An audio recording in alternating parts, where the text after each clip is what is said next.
Everybody, we'll get started in just a second.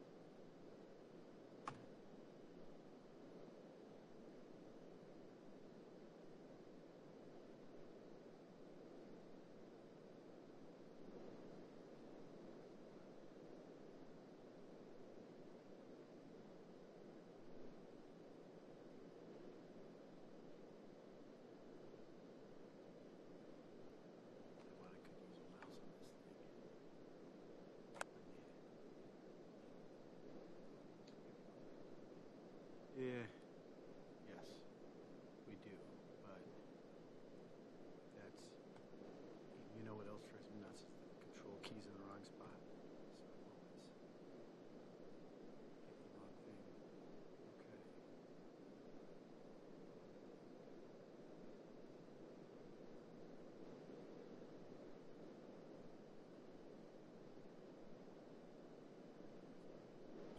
Okay. Okay, are we ready to begin? Let's call to order the meeting of the Public Works and Sustainability Committee. It is Tuesday, February 17, and the first item on the agenda is to approve the minutes from the January 20 meeting. So moved. There's a motion to approve. Is there a second? Motion's been made and seconded. Any discussion? Hearing none. All in favor say aye. Aye. Aye. Opposed? The ayes have it. Thank you. So that takes us to the Tree Advisory and Education Board annual report to the committee and to council and the community by extension. Thank you for preparing the report and for being here to make the presentation and really give us all a chance to focus on what turns out to be a very big topic. Urban forestry is not a simple or small matter. It takes a lot of work. There's a lot of layers to it, and it takes persistent practice over time. Otherwise, you don't see the gains. Why don't I actually open it up to committee members or colleagues? Do you have any opening comments or questions? And Councilman Evans has been the chair. I'm now chair this year, but Councilman Evans, you've been kind of intellectually leading the work for the past 12 months. I don't know if you have any comments you want to open with. Sure. Thanks, Chair. I'm just excited to see the progress today. It was truly a privilege to be the council liaison to this board. Do some really fun and inspiring work this last year. There have been a lot of great things you're about to hear about. So, looking forward to the presentation, and I'm sure you'll enjoy your time liaisoning with this board. Councilman Bullock. Thank you. Okay. Any other comments, or could we hear from the board and its Chair Rita Stevens? Yes. Although, try again and maybe. How about now? Yeah, Yeah, perfect. okay, Better. great. All right. Well, again, yeah, my name is Rita Stevens, and I have Allison Welch here in the audience from the tree board also. So two of our current four are here. This is our annual update. Linda Grandstaff, our former chair, spoke with you about a year ago on this. So, okay. So tonight I'd like to cover 3 points. One, a brief background just to provide some context that can lead us effectively into talking about the key program areas that the tree board has chosen as priorities. And then finally, to talk about what our current priorities and needs are going forward. So let's start with some background. First of all, the people. What I've included here, or who I've included here in the pictures, are members that have been involved in creating the content for this report. So up through 2005, we had both Matt Bixenstein as well as Linda Grandstaff, who are on the upper right photo with myself on the board. Circling counterclockwise, that's Mary Kennedy with Matt. And then Kelly Kelleher is who our brand new appointee. And then finally, Linda with Allison, who's with us this evening. So I want to commend the pickers who have gone through all the applicants. So we continue to have an extremely strong set of skills, and I think really well balanced for the tasks at hand. And Rita, just a quick interjection. I should say Chair Stevens. So we're down one, is that right? We are, because because of Matt's appointment. Matt got a new, Mr. Pickenstein got a new, he takes on a lot, so he can't serve in that role. But we did appoint for Linda, is that correct? For the vacancy for Linda? I have not heard any news of who the new appointee is. Okay.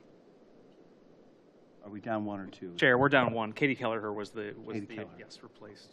Understood, okay. And Yeah, was Katie replaced Linda. Yes. Very good. Who filled her term. Okay, thank you. One vacancy. Okay. Right. So, and then just one other background slide that I want to just bring forth to remind everyone that the last county assessment of tree canopy coverage was done in 2019, and you have a picture of it here in the upper right, a map of what showed the change over a 6-year period between, I can't quite read my own slides here, 2011 and 2017. What concerns us is that the city of Lakewood was the largest percentage loss in canopy relative to the entire county. And so you might say, oh, you know, everybody's struggling because of the built environment and what do we do with trees, but I think that Lakewood has a specific set of needs that we keep a focus on building canopy. And I'm sure that this was discussed prior to my tenure on the tree board, but that this informed the 2022 our existing City of Lakewood Tree Action Plan, where the adopted goal has been to increase canopy coverage from approximately 23% to 33% by the year 2035. So that's our big overarching goal that the tree board uses to step back and say, well, how can we best contribute to making that happen? What's really a high priority for the tree board is the recognition that while we have incredibly strong and effective maintenance and growing of our public tree canopy, we really have not until fairly recently had formal programming and support to develop canopy on private property. And if you go back into the Tree Action Plan of 2022, it's stated that probably in the order of about half of the canopy needed to grow to get to our goal of 35% canopy needs to be on private and about half on public. And so what the tree board decided about 3 years ago was to, hey, we have a unique role here to work in partnership with the city to focus in on the private property part of trees. And kind of as an illustration, here's a streetscape that's taken in the Birdtown area. And what you can see is that we are looking to get not only street trees, which are very nice canopy, but if you have the private trees as well as especially in the backyards, that we can collectively have a situation where we can get to this 33% by 2035 goal established. So I bring this up, the focus on the private, and that most of what you're going to hear tonight is focused on the private property trees, that we understand that the city staff has already, in the last couple of months, updated you as far as the public tree end of things. So we've decided to not incorporate that for this evening. So with that background, what I'd like to do is go into the key programs. We have 3. Community Canopy, that's physically helping our residents plant and grow canopy, plant and grow trees. The second is a public engagement and awareness and the willingness and the staying power because we know it takes a generation to grow a tree, and we're looking for a long-term program. And so there's a lot of supporting education and empowerment of people to be confident in growing and planting their trees. And then finally, we've really started to get some traction in regional network. So it's working with entities such as ourselves beyond the city of Lakewood, where we can provide expertise in terms of our experience with things, and we can also learn from them. So I'd like to step into each of these topics for you. Okay, so the first program, Community Canopy, you probably are familiar with it. We're going into our third year here, where we said, let's just physically help people get trees in the ground. We've partnered with the Arbor Day Association so that we could really make it pretty much a turnkey operation and minimize the amount of city staff responsibilities for it. The way that it works is that the Arbor Day Foundation contracts with the city of Lakewood for X amount of trees, and they basically they have an online portal that handles all the ordering, the Q&A, the hand-holding of residents in terms of questions, and then delivery of the trees that we specify to City Hall. And so then the city does, of course, come and deliver them to Bernice Pike Park as our distribution site, and then volunteers take it from there in terms of doing demonstration tree planting, helping residents with getting their trees home, et cetera. We started it, as I said, 2 years ago, so we've had 4 events so far, 2 per year in 2024 and 2025. And before I leave this slide and give you some numbers, I just want to shout out to our partners that it's just been seamless working with multiple departments as needed for different aspects of this program. I've mentioned the forestry department. The planning department has taken care of the contracting on our behalf on this, and then the social media folks have been instrumental in making sure that we're getting the word out to residents through city channels. And it's been working really well, so we're getting ready to go into our 5th this spring. And then I mentioned the Arbor Day Foundation in terms of how they're working with this. And then monetarily, we have had support from Healthy Lakewood Foundation as well as from Neograph. So there's been some nice building of the portfolio for how do we support this. And of course, the city has taken on expenses there too. Okay, so the second and last slide about the tree giveaway. I just wanted to give you a couple of visuals here. This map happens to be just the 2025 map, but what we have is we have a record now of what species and where it got taken to, hopefully planted. You know, we have spot checks on things, but haven't been to every single home. But in the 2024 to 2025 time frame, there's been 610 trees. And that there has been participation, I think, spread very nicely across the city. I think each ward from north to south has been involved in this. In 2026, we're planning to do 400 trees over 2 events, and that, well, I'll just back up. Why the 610? Well, the 10 shipping error, they gave us 10 too many and said give them away. So we did, but we started in 2024 with 100 trees, and then we went to 200, and we said, 200 per event. So for the year, 200 for 2024, 400 for 2025. And so we said, well, 2026, let's just keep it steady. You know, we kind of a couple pilot years, and let's try one more thing here, and that is we have a sense that there is a demand by residents to have some help planting trees, and that if we could come up with some way to do that, that this program could be grown farther. And so we have made association with the Western Land Reserve tree stewardship program where they have trained tree stewards that are going to help us selectively in helping residents plant trees this spring. So that's where we're headed with it. A couple of, or some small pictures there just to give you a sense. This is a picture out of the portal of, it will be offering 8 species. And another thing that we've done is that we're calibrating ourselves on how large of a tree individuals can take. You know, some lots are very small and constrained in terms of built infrastructure.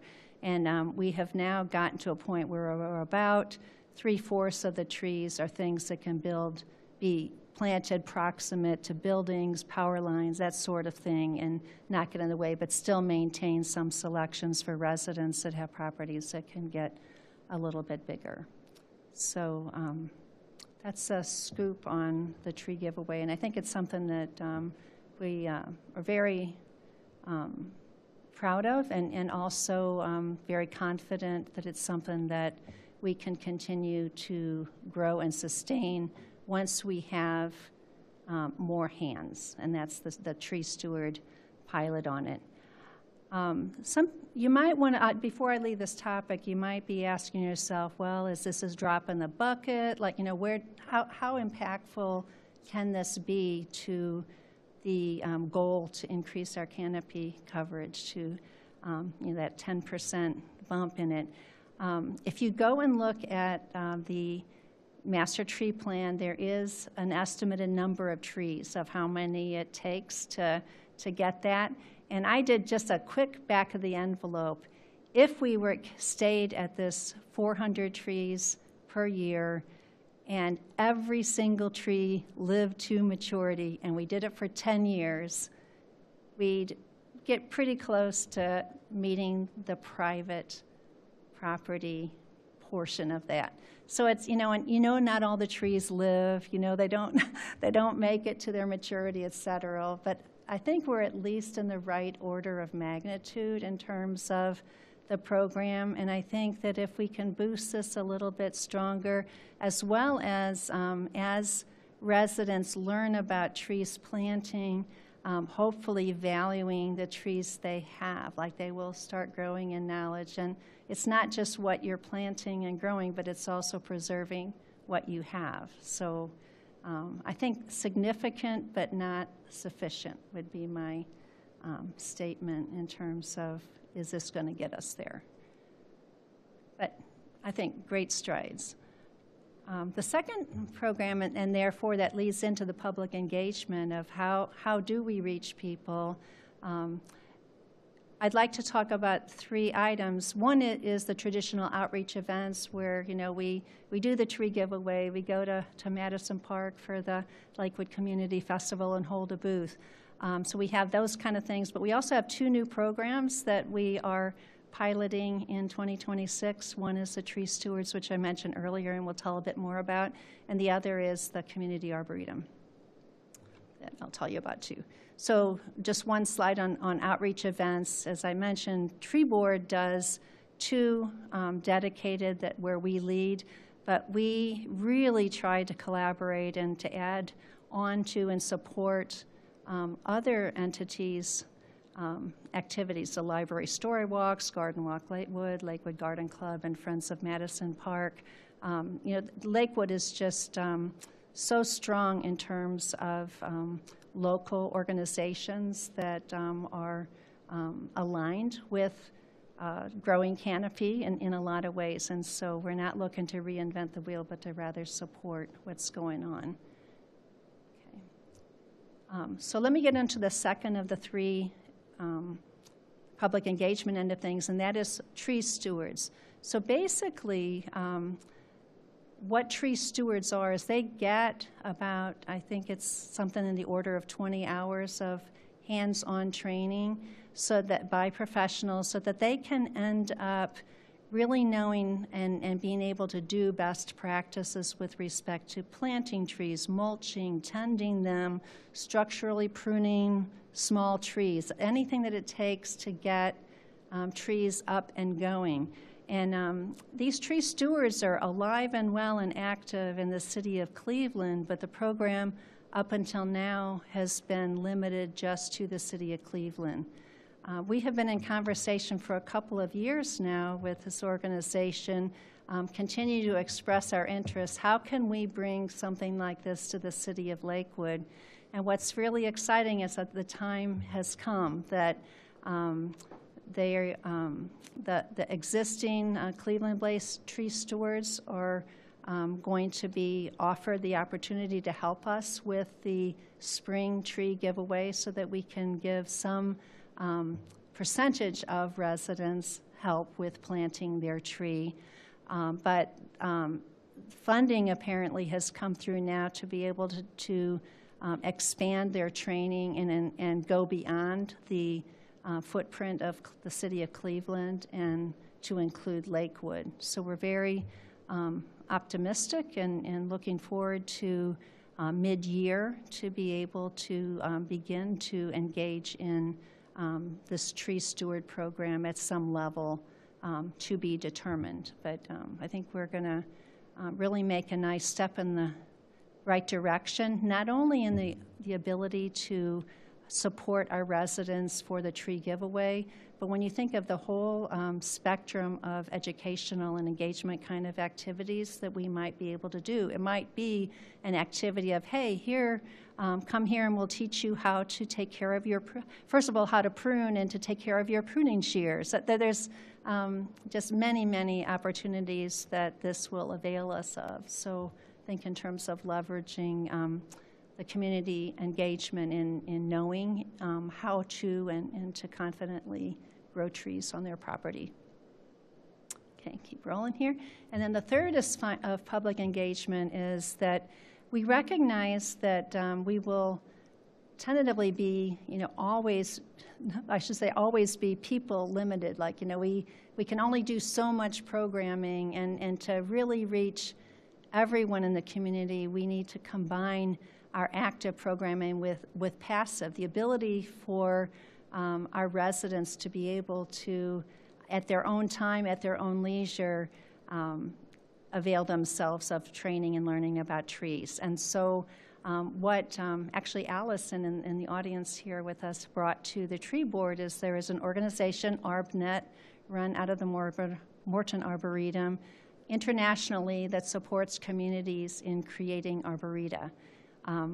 The tree board started with a vision. It's like, why would we even want to do this? And we said, well, in the end, we want people, all of us in Lakewood, to feel like we are living in an arboretum. It is Lakewood, and by starting to think about and to create educational opportunities around trees, that we can achieve this vision of a community that deeply values trees, that individuals are empowered to preserve and expand the canopy, and that ultimately we are strengthening our identity as a place where nature and people come together.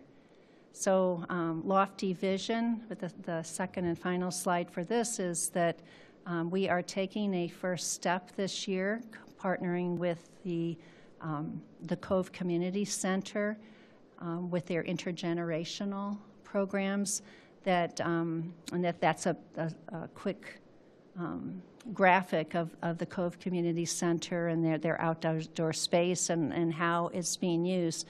But basically, we are going to be going for level 1 certification. So, and the requirements are you have to have an arboretum plan. A governing group will combine tree board and Cove Community Center people on that. Someone who manages it, we already have in place the Cove Community Center along with City Forestry Department.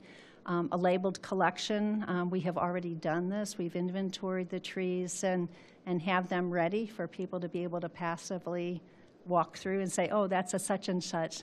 And then finally, public access and at least one event per year.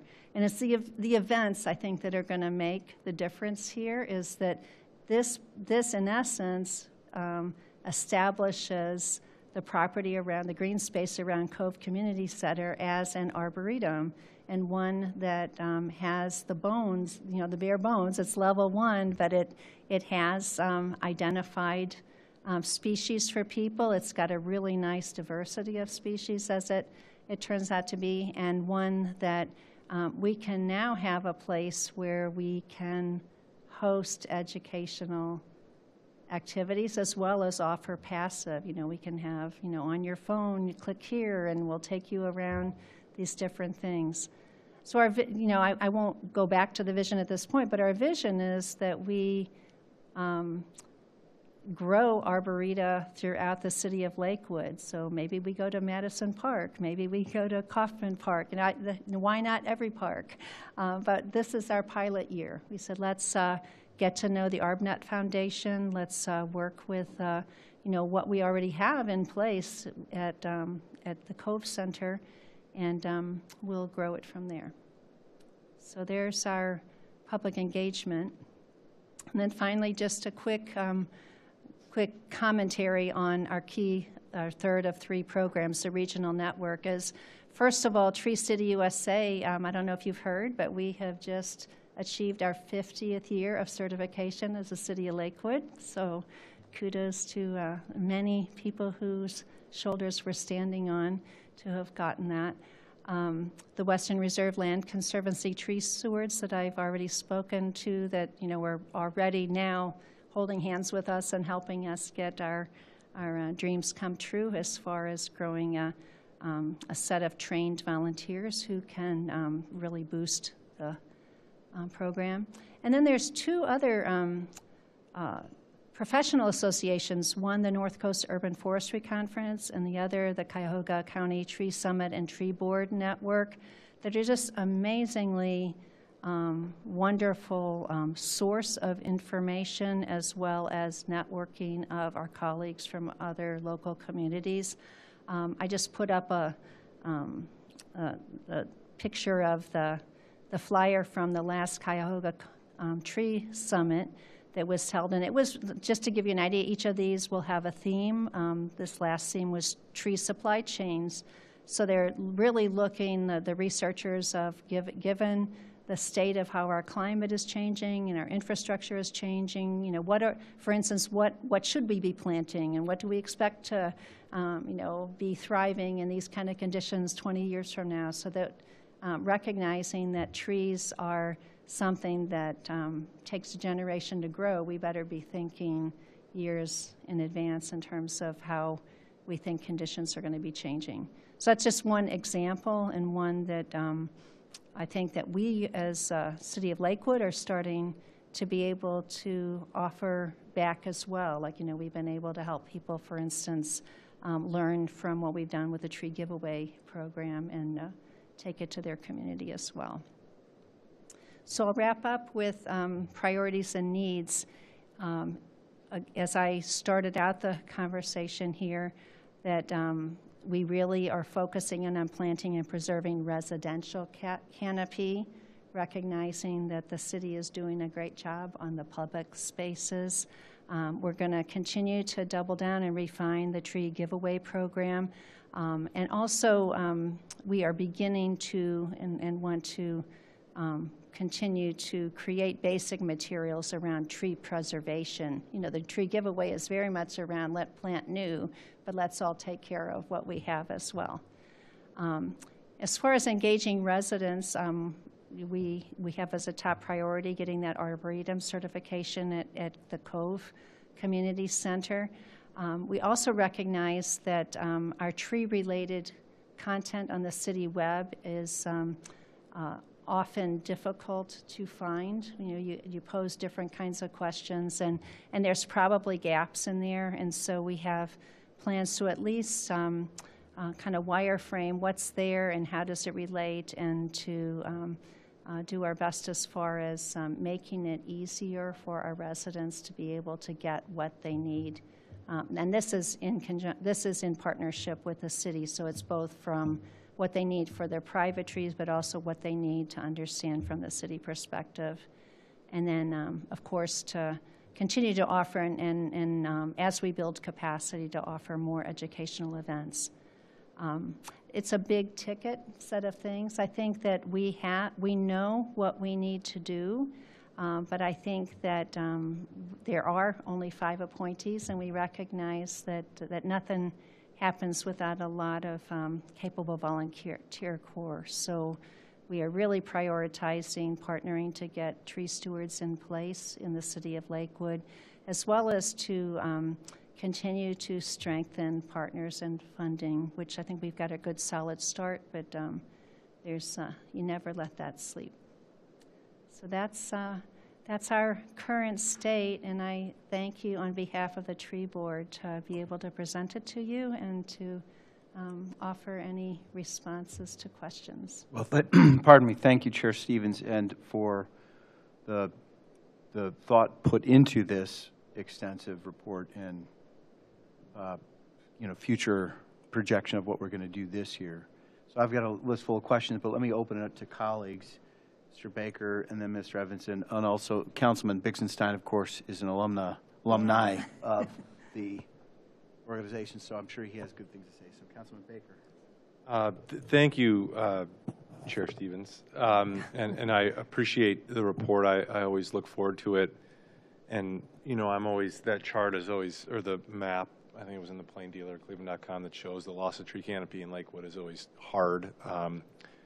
Having lived here in 2012 and getting married a week after Superstorm Sandy, I remember why, right? The age of our canopy, and then a pretty tremendous storm event kind of double hit us. And I love, the work that you and the entire advisory board are doing.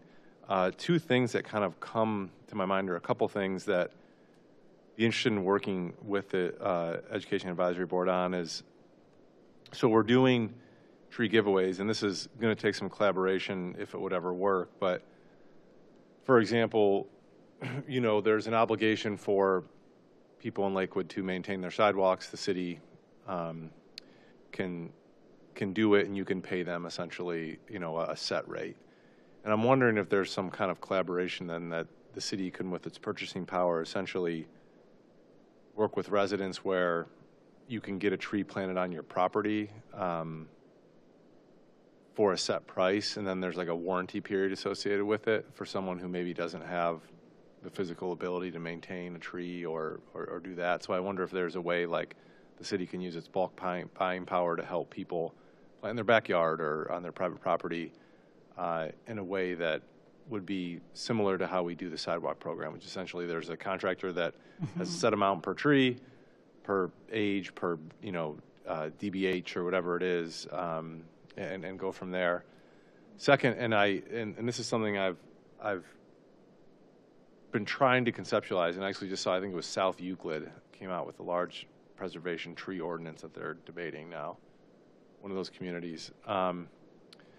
And I think it's still going through their committee process, and interested in working with the Education Advisory Board on like how do we create a system, because I think about planting trees, covering the lost canopy is really important, but then preserving our mature trees that are healthy is also very important. And so is there a way to like have a stick and a carrot, right, as it relates to a private property owner and a tree? Private property rights, people can do what they want on their property. We do have zoning, though. There are ways in which government can incentivize or de-incentivize certain things on property. Wondering if there's like an impact fee that someone would have to pay if they wanted to take down an otherwise healthy, mature tree. I also understand that takes a lot of staff time to kind of monitor those things and process those permits. So it would take a lot of collaboration and a lot of work. But that's something I think I'd like to try to work with the Tree Education Advisory Board, and I think the public work, or the public safety, or the public, this committee chair is a member of the TAAB, and so I commit myself to working with you guys on that. I know it's not going to be easy, especially when you're dealing with people's private property rights, but a large tree doesn't just provide benefits to the property it's on, it provides benefit to the adjoining properties. And then lastly, something that I've tried to work with my colleagues on for a long time, and it's finally coming to fruition, is like a lot of the excess lands on I-90 that used to be just limited access right-of-way for ODOT is now going to be city-owned property. So we're actually going to acquire them and plat them. And we've always had the maintenance obligation on them, but never were able to do anything on them. But we will own them this year. And we can do whatever we want with them, as long as it's a public use. So I think that will be an opportunity for some public planting that will also provide a nice noise buffer and kind of canopy for the folks that live near I-90. And I know we have less canopy south as we go further south in Lakewood, I think. So those are the three things I wanted to praise your work. And if you have anything to add as to what I said, I'd appreciate it. I just thank you and noted, and I think the tree board's willing and able to work with you on each of these. I will say that there is a program in place for a resident to be able to purchase a tree and have it planted at the same cost of what the contractor that we use to plant the street trees. And I've just learned from our city staff at our February meeting that they are looking into, well, how might you be able to arrange the pricing for somebody to have it in their backyards as well, recognizing that, you know, there's extra effort associated with getting a tree back there. So I think that's a case of where we have a program that many people don't know about it, and I think it's a good case in point of you know, why let's get that web looked at in terms of making sure that it's there, and then use PR, et cetera, to let people know that exists, because I think we've got the system in place to do that. I'll just comment on the ordinances that I recognize that it's not a straightforward and easy thing to do, but myself and one other member of our tree board do have experience in tree ordinance work from other communities, and so I think it would be something for us to sit down and think about what form that might take to be able to support that. And then third, just exciting news to hear about the excess lands, and if there's anything that we can do to help support that, we're all ears. Thank you. Thanks, Chair Stevens and Mr. Baker. And I, by the way, support what you're talking about, so I'm glad you're kind of daylighting a possible intention to explore how the city encourages or requires or regulates private tree management. Another concept we have kicked around over the years would be stormwater rebates or stormwater incentives.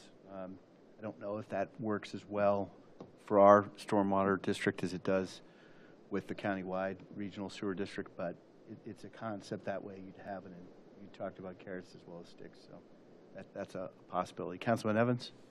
Thank you, Chair. Just a few comments to build on what Councilman Baker was talking about. I think a logical place to start looking at how we can, as a city, incentivize planting on trees on private property is at least one street per year we're completely rebuilding, and we're losing most, if not all, the trees in that street. The city's replacing those street trees, but at the same time, can we offer trees to the property owners on that street at a reduced price, you know, as we're buying so many trees to begin with. So that might be a logical place to pilot that program, or at least a good place to start. That makes sense, and I may add, are we making sure that we're not taking down mature trees as much as possible? And that's a road construction matter that I think we need to spend our time on. Right. And then just two quick comments. One thing I really appreciate about this board is you're really able to find a sweet spot between being aspirational and being realistic.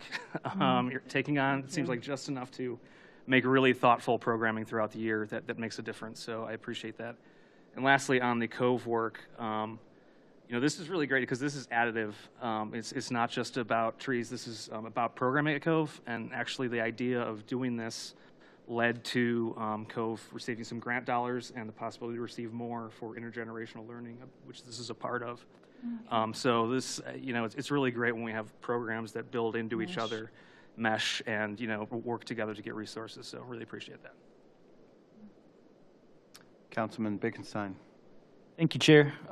Thank you, Chair Stevens and Allison, for being here. I just want to really sing your praises a little bit for the two of you, as well as for Mary and Katie. I've a great deal of admiration for the Tree Advisory and Education Board here in Lakewood. The fact that by the end of this year, you guys will have led to 1,000 trees being planted on private property in Lakewood is really significant. And you know, I certainly don't want to overlook what an accomplishment that is. You know, even as we're looking at a long-term 10-year goal, that's really significant. And when you think about, you mentioned the Cuyahoga County canopy assessment that they're probably due to do a new assessment here soon. But you know, they use satellite imagery for making that assessment. And my understanding is the satellite can't register a tree unless it's at least 12 feet tall, 12 to 15 feet, somewhere in that range. So what you are doing, what this board is doing, is the epitome of planning for the future, planning and planting for the future, because you're getting trees in the ground, recognizing that it'll take time before they register on a county tree canopy assessment satellite, but knowing that they're making immediate impact for their new owners, for residents, for entire neighborhoods. And you know, I really just want to commend you guys on your great work and look forward to continue to assist however I can in my new role. So thank you very much. Thank you, Councilman. And we're running up on time here, so Perfect. I'll contact you and Allison both for a separate follow-up to do a download as I can get caught up on all the great activities you're doing. What strikes me here is that you really expanded the public education aspects of this work, and that's important. And I might have missed it, but in addition to the number of trees given away, how many people did we reach, or households? Well, it is a 1 per household, although we have about a 10% redirect for each of our giveaways where something happens and people can't take it, and then we end up, you know, giving it, letting people have a second tree. So easily I would 500 say, people, we could yeah, say, yeah, you know, and so that's households. significant. And the that's an asset. That's probably a good metric for us to track in terms of our success at promoting and maintaining urban forestry across the city, right? And that's a new layer that I think in the early days we may not have had as much focus on. So good work, and thank you for that effort. So I'll save all the rest of my questions for another time. But Super. And Allison, thanks for the initiative on the arboretum, arboreti. Yeah. I wrote down that we could easily find multiple locations such as Celeste Park, West Clifton, and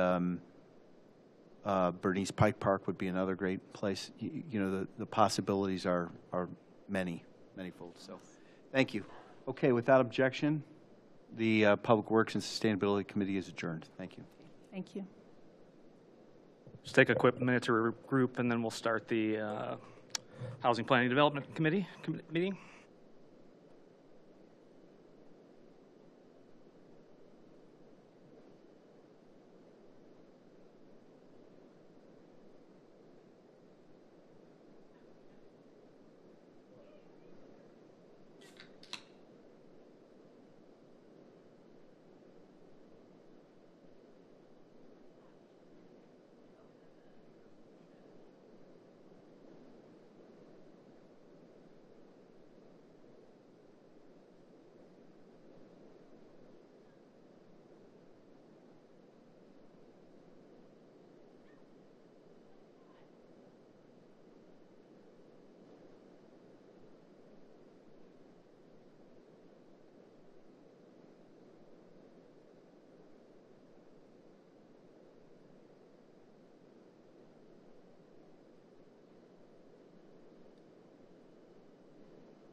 Right, I will call the February 17th, 2026 meeting of the Housing Planning and Development meeting to order.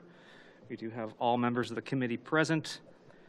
2 items on the agenda. First is the approval of minutes from the November 10th, 2025 Housing Planning and Development Committee. Do I hear a motion? So moved. It was my wedding anniversary. Second? I'll second the motion to approve. All in favor? Aye. Aye. Motion carries. Thank you. Next item of business, ordinance 02-2026. This is regulation, establishing regulations for front yard plantings. This is something that's back in the docket. We spent some time last year about this. I'd like to thank Councilman Baker and Commissioner Parmalee for their work on this thus far, and bringing this back to the attention of the committee and full council.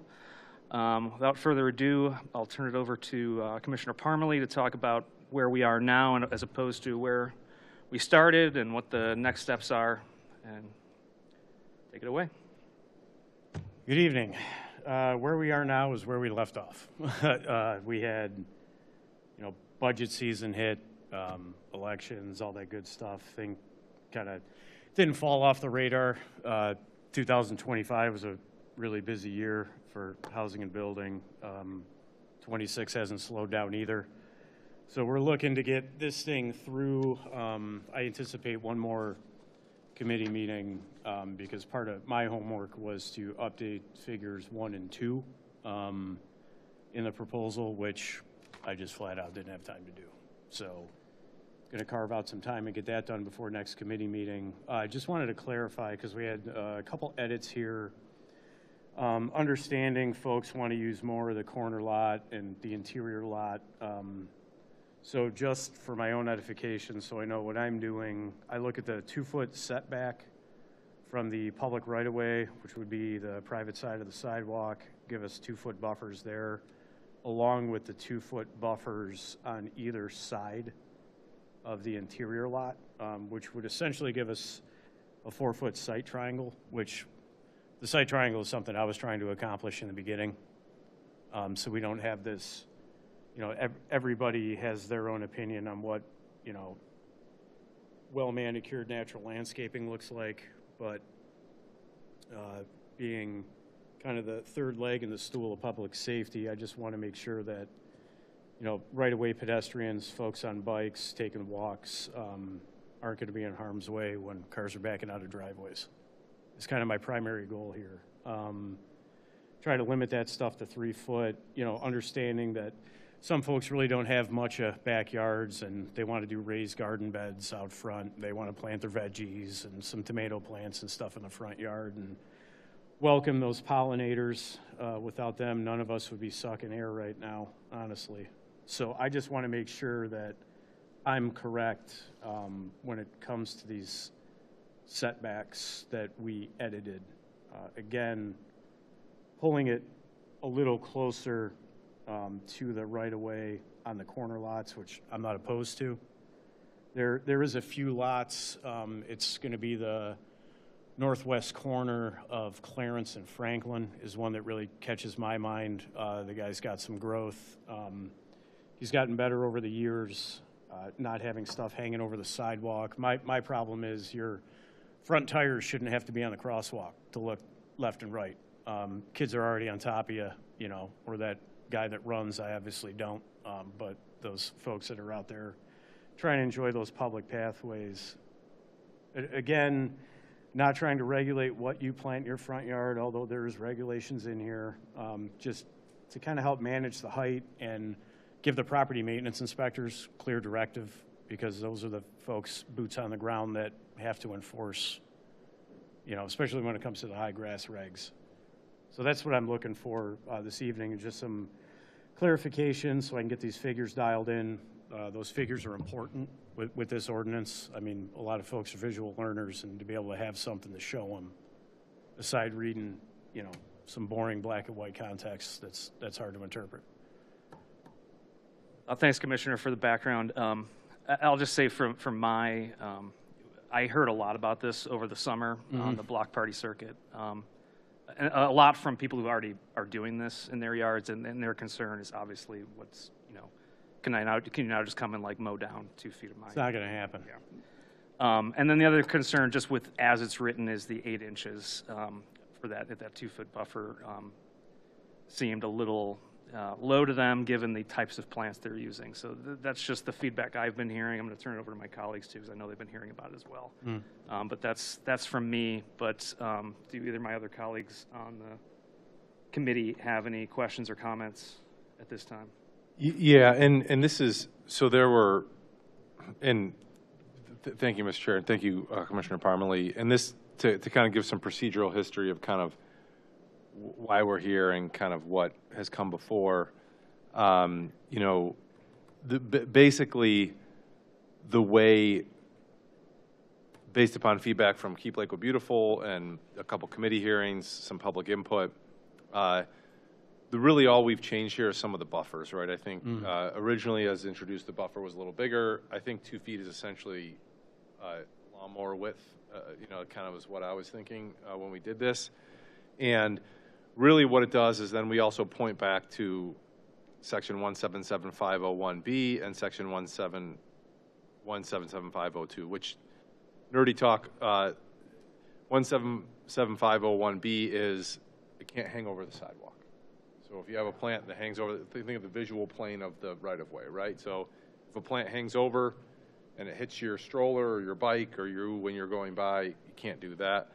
And then, this is actually a typo, 177502 is where the 3 feet comes from, right? That's, so it already in our code enables the Building and Housing Department to cite someone if it's above 3 feet and it's a safety issue because you can't see from the road or the public right-of-way.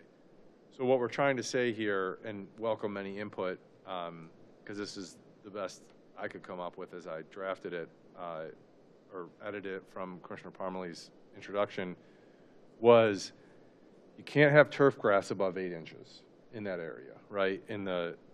Well, you can't have turf grass, you can't just let turf grass grow. Can't do that. Building department will cite you. We don't want some absentee landlord saying, no, that's a native, planter meadow or whatever. You want to be able to cite for those purposes. But beyond that buffer, you have a little bit more kind of freedom as a property owner because it doesn't affect the public, right? The further you are from sight lines and the ability of people to safely go from point A to point B, whether it's in a car or walking or in a stroller or in a mobility device, it's more kind of your zone of influence as a property owner. And you can plant a sunflower outside of those buffers. You can plant tomato plants. You can plant whatever you want. And this ordinance will allow it. Right now, this is going to kind of codify what's already happening in Lakewood. In some senses, as you go around, you see folks with, trellises and planters in their front yard. I thank you for not citing them for having those things because they look okay, but I think we're just trying to provide people with more certainty, regulatory perspective that they can have those things. So that was kind of the intent of where we were going with it. Commissioner Parmalee is going to update the exhibits, which I think will be helpful because it is helpful for people to see. But really what this is about keeping the traveling public, whether they're traveling in cars or walking or biking or on a mobility device, safe, having some uniformity, but giving people the right to do what's acceptable on their private property. Thanks, Councilman. I appreciate that for hopefully people watching at home too, as this has been a hot minute since we've talked about this, so the background is certainly welcome. Yes, Councilman Bullock. Okay, Councilman Baker, where's the typo? In the new proposed provision 177503, in B4, it says section 177501B, and it should be and section 177502. It just says 1175, so that's the typo. On mine, I think it says it okay. Is that how it's supposed to read? No, it's supposed to read 177502. There's a double one. Okay. I was trying to the reason I asked, I'm trying to make sure it's all parsing exactly. But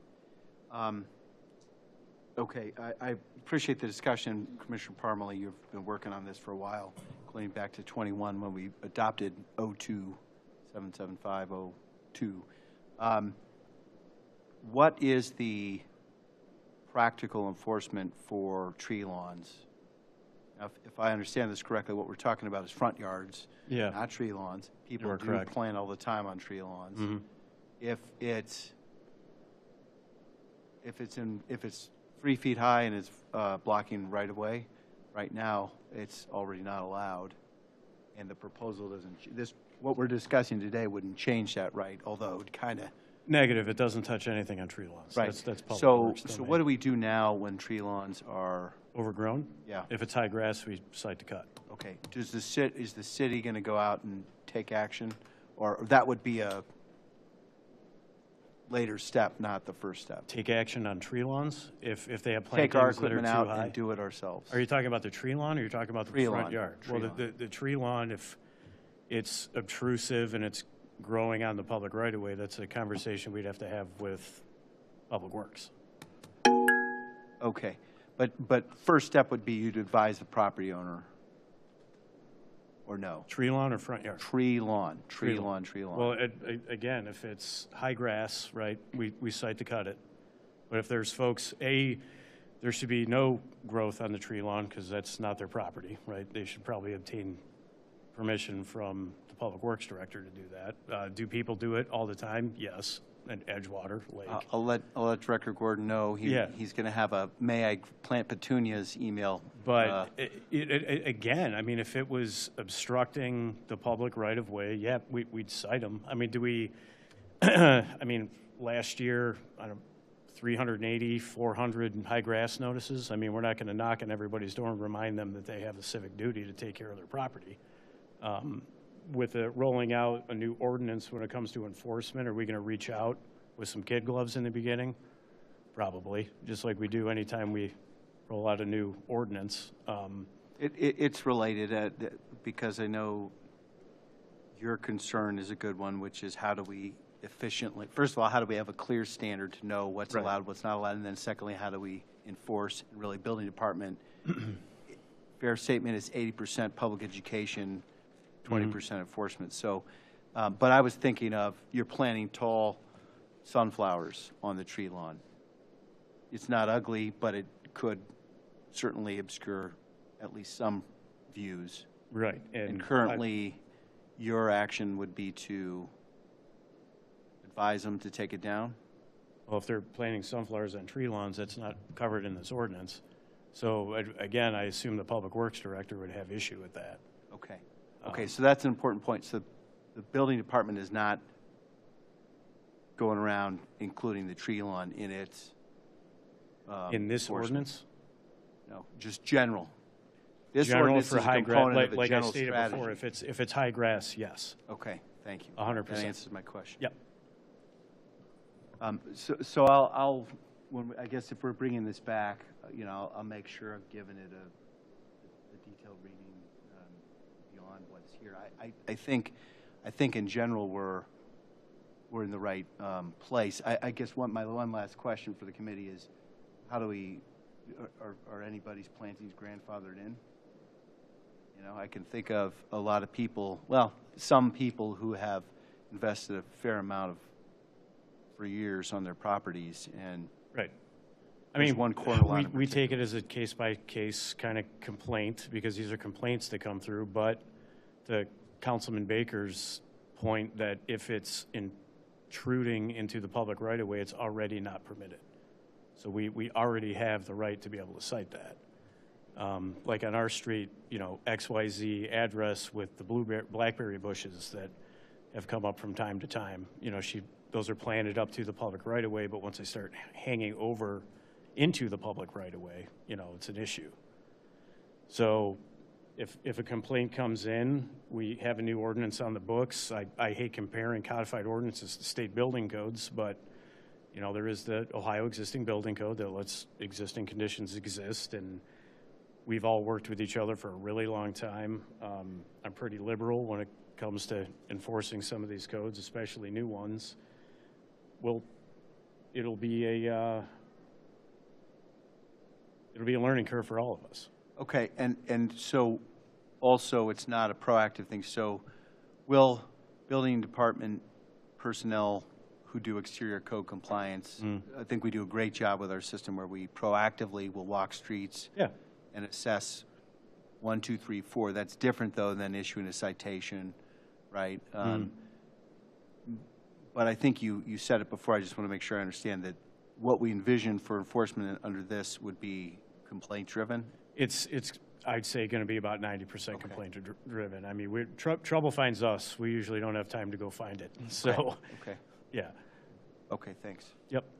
Yeah, it's not going to be a witch hunt. You know, we're not going to be looking for these. But, you know, again, if there is something that has existed and it's intrusive and it's growing across, you know, the public right-of-way, then, you Yeah, know, I'm not, my questions aren't driving at anything, and Yeah. I'm trying to understand and think it through myself, because there's cases where clearly there are problems that need to be addressed. The city needs to have a clear set of standards and a Right. system to address it.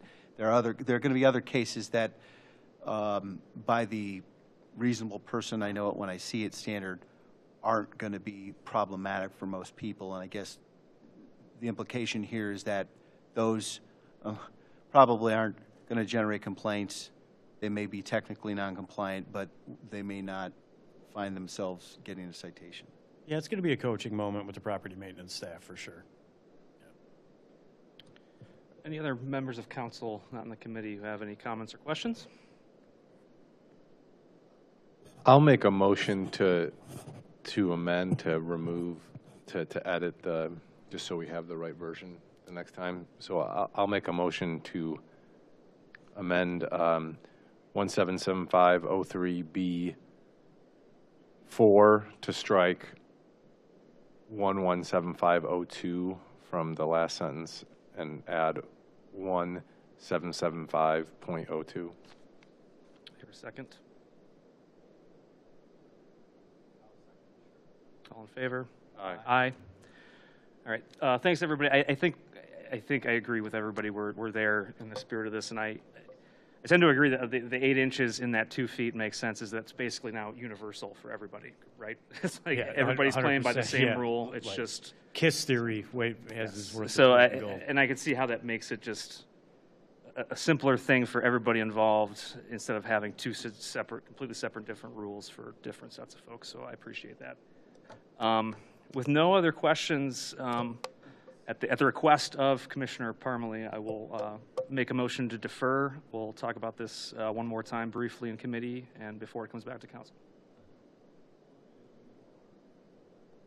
We did.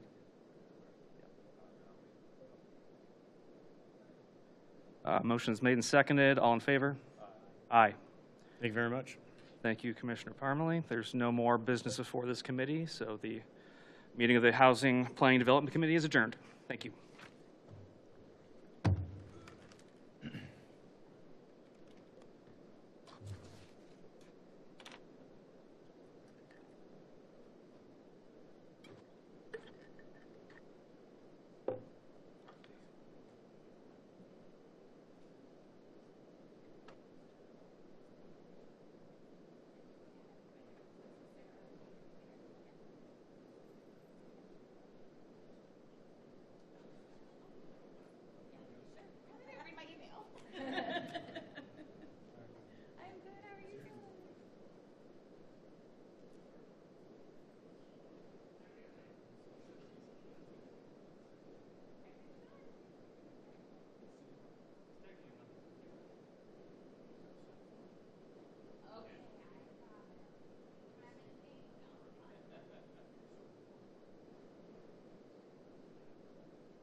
Take care, we'll see you.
temperature controlled office, you know.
I like it because I won't be in between them, right?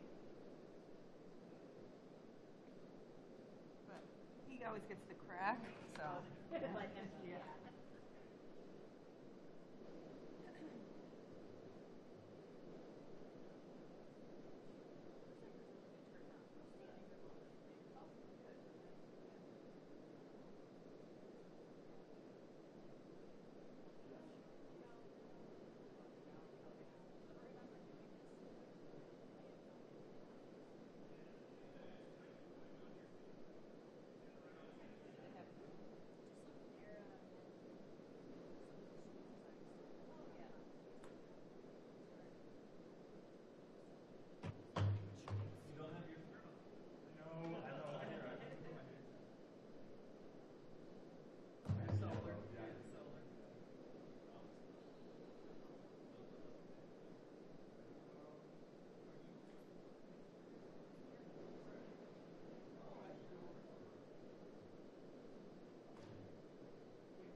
So, so I gave her till next Wednesday. She said she thinks she could have it tomorrow. So Rush. I just think it's something that we should do because yeah, I think she's yeah, great. yeah, I don't have any issue with it, yeah, but it's just yeah, or more. yeah, yeah, yeah. So yeah, when I have it, basically I'll do an updated letter and I'll get you a copy. Okay. I don't know that much will change, but at least you'll have That's fine. a record and know. Yeah,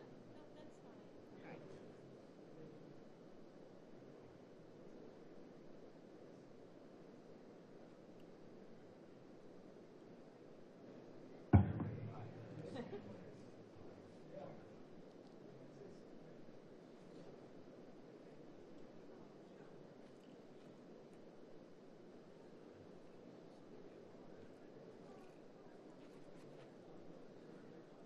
It's pretty crazy over there. It's quite the rowdy bunch. Yeah.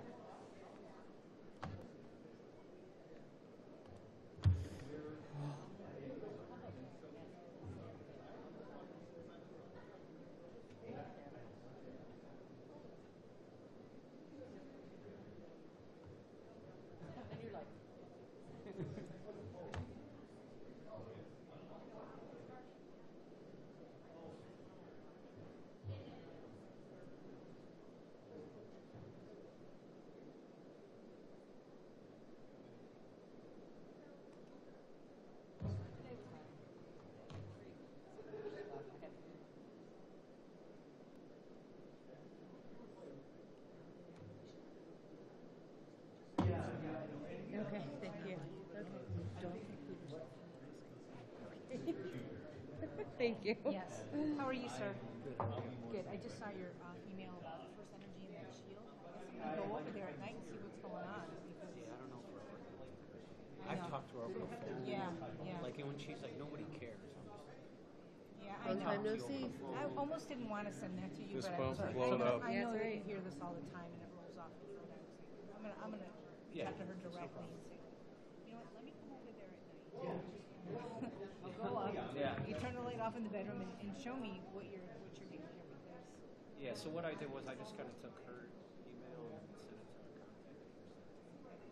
Like, hey, like, to my knowledge, you guys were out in January. I think you sent me an email like January 14th or something that they were doing the install. Because I went back and read her email. It was like, oh, they were out here today. Somebody was here. I'm like, oh, right. and then at the end, she's like, Yeah. oh, thanks so much for everybody's like Yeah. attention to this matter. And I'm like, Cool, I'm missing done. something here. Yeah, Like, I thought the so same thing. I just said, like, can you confirm the shield was installed?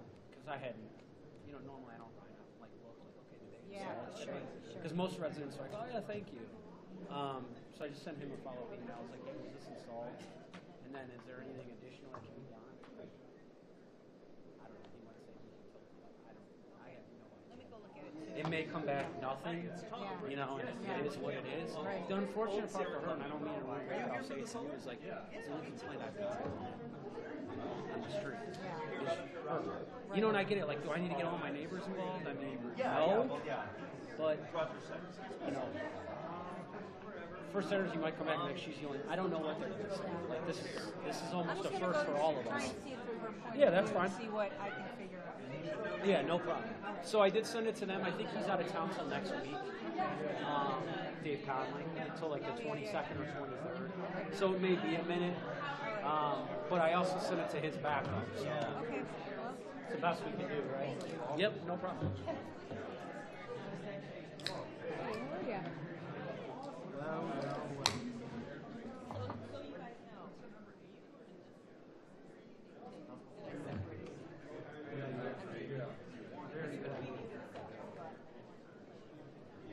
Very good idea. We are not. We absolutely. Surprisingly, we do enjoy each other's company at times.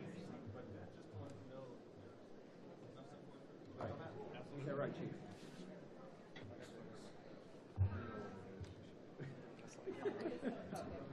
Yeah, Chris, go ahead and say.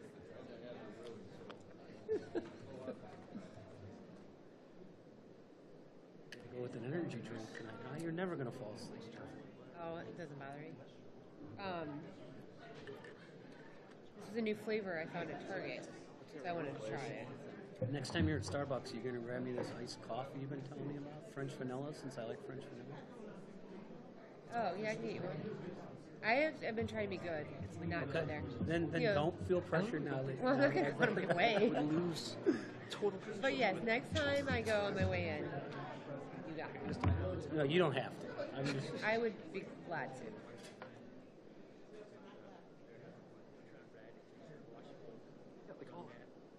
All day. It's just, oh my God. Yeah, I would be removed for language unbefitting of a person around children. Which I could remove from my house for that. But.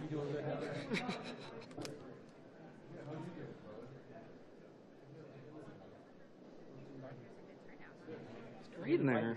It was, yeah, it was really good. I mean, it's According to others in your department, Yeah, everybody's it's always awesome. there. Thanks for putting it together. I would never think of those folks on Just sits there. I mean, No, I think it's dwindling down. So, yeah, thanks for.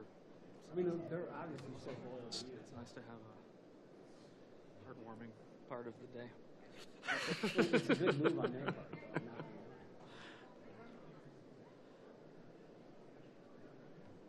Not that we don't ever do heartwarming things over with this. Trevor Hunter's fine. He's good at this. Exactly. Boy, I haven't done a ribbon cutting in a hot minute. Yeah, I saw your post about Morocco. Yeah, it's a bummer. What in the world?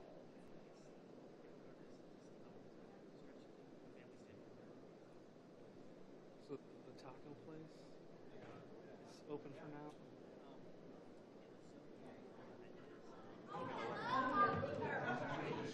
Okay. So right now, only Amazon is open for all their stuff.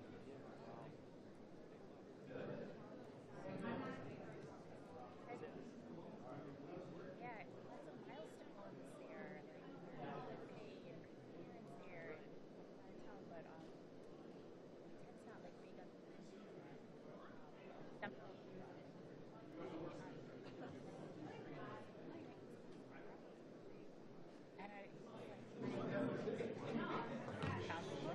on you guys like Oh damn!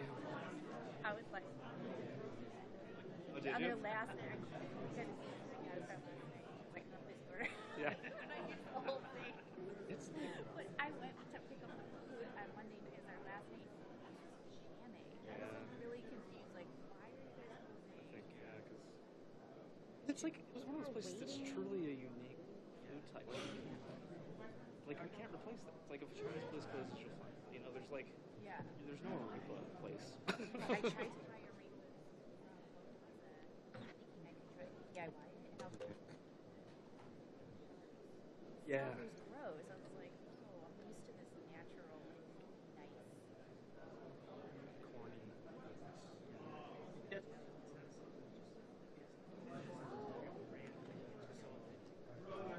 it's a big for sure.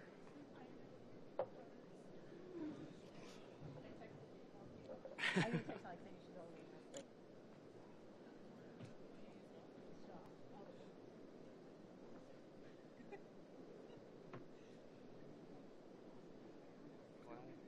Glad he got it in.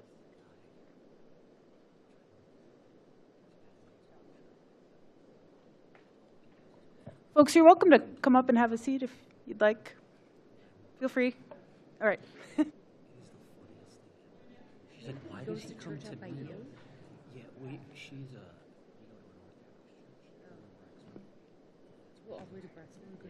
All right, we will call the meeting of council to order. If you're able, please rise for the Pledge of Allegiance.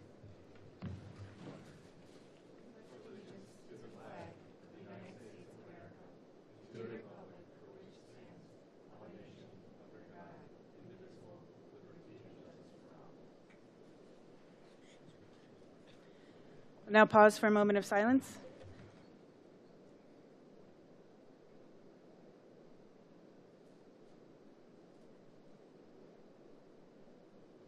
Madam Clerk, please call the roll. Vice President Baker, Here. Councilmember Bixenstein, Councilmember Bullock, Here. Councilmember Evans. Here. President Keppel. Here. Councilmember Hamilton Steiner. Here. Councilmember Strebig. Here. Reading and disposal of the minutes of the regular meeting of council held February 2nd, 2026. Move to approve without the necessity of a reading. Second. Motion's been made and seconded. Any discussion? Hearing none. All those in favor? Aye. And that motion passes. Without objection, I'd like to move items 15 and 16 to the top. Item 15, communication from Councilmember Bullock and council colleagues regarding recognizing the contributions of city crossing guards. Councilmember Bullock. Thanks, Madam President. Give me one sec.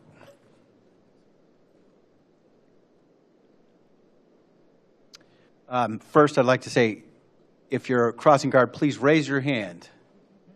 Look at that full house tonight. Welcome, everyone.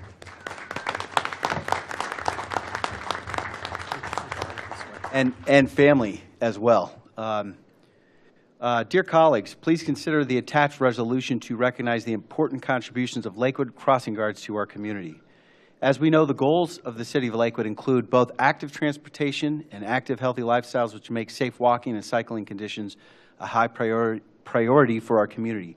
In addition, our identity as a streetcar town, long ranked as Ohio's most walkable city, and Lakewood City Schools' status as a walking school district mean that Lakewood crossing guards are essential personnel. The benefits of crossing guard service help not only Lakewood school children, but also adult pedestrians, as well as motorists who are aided by accident prevention, that the increased visibility of pedestrians and cyclists, for pedestrians and cyclists that a crossing guard provides. The presence of crossing guards significantly improves safety, including for vehicle pedestrian collisions and dangerous near misses. Combined with safe routes to schools and intersection improvements, crossing guards are key components of interventions that can reduce child pedestrian injuries by 20 to 50%, according to federal statistics. In addition, Lakewood is served by this dedicated group of individuals who perform crossing guard duties on every school day in our community, regardless of weather conditions, and boy, have we noticed that recently.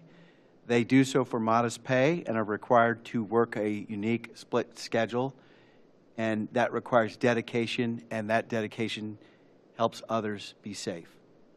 Just as importantly, Lakewood crossing guards perform their duties with kindness, courtesy, and friendliness that brings smiles and neighborliness to our mornings and afternoons, and thereby enrich our community.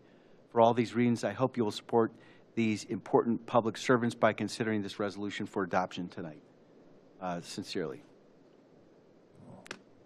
Thank you. I'll move to receive and file that communication. Second. Motion's been made and seconded. Further discussion? Vice President Baker.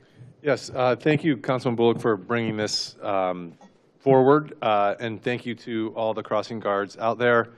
I know on my walk to Hayes, I encounter no less than 3 crossing guards every day, and I'm thankful for their presence in our community.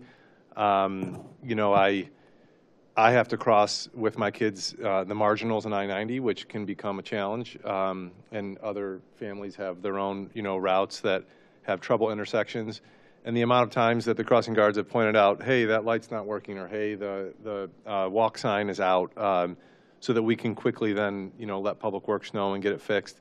So not only are they providing, you know, safe visibility for our students and everyone that's walking in the morning and then after school, not just students, but they're also kind of doing walk audits every day for the city to make sure some of our infrastructure is working and that it's all working well. So I certainly owe, just personally as a parent and also as a student at Lakewood when I was a kid, a debt of gratitude to you dedicated folks out there. And it's an odd schedule, so we appreciate that you're willing to do it. And this is long overdue, so thank you for coming and thank you for your service to Lakewood. Thank you. Councilwoman Hamilton Steiner. Thank you, President Keppel, and thank you, Councilman Bullock, for bringing this resolution and just for recognizing our crossing guards. I think crossing guards, the crossing guard position is probably one of the most underrated positions, perhaps, in our community, but absolutely probably one of the most important. because the crossing guards are responsible for ensuring the safety of our children and making sure that they get across the street safely, but also making sure that your kids, the kids get to school. And I grew up in Lakewood, and I remember my crossing guard, Mrs. Williams, and the relationship that we all had with her. And she knew all the kids. She also lived in the neighborhood on the street where my grandparents lived.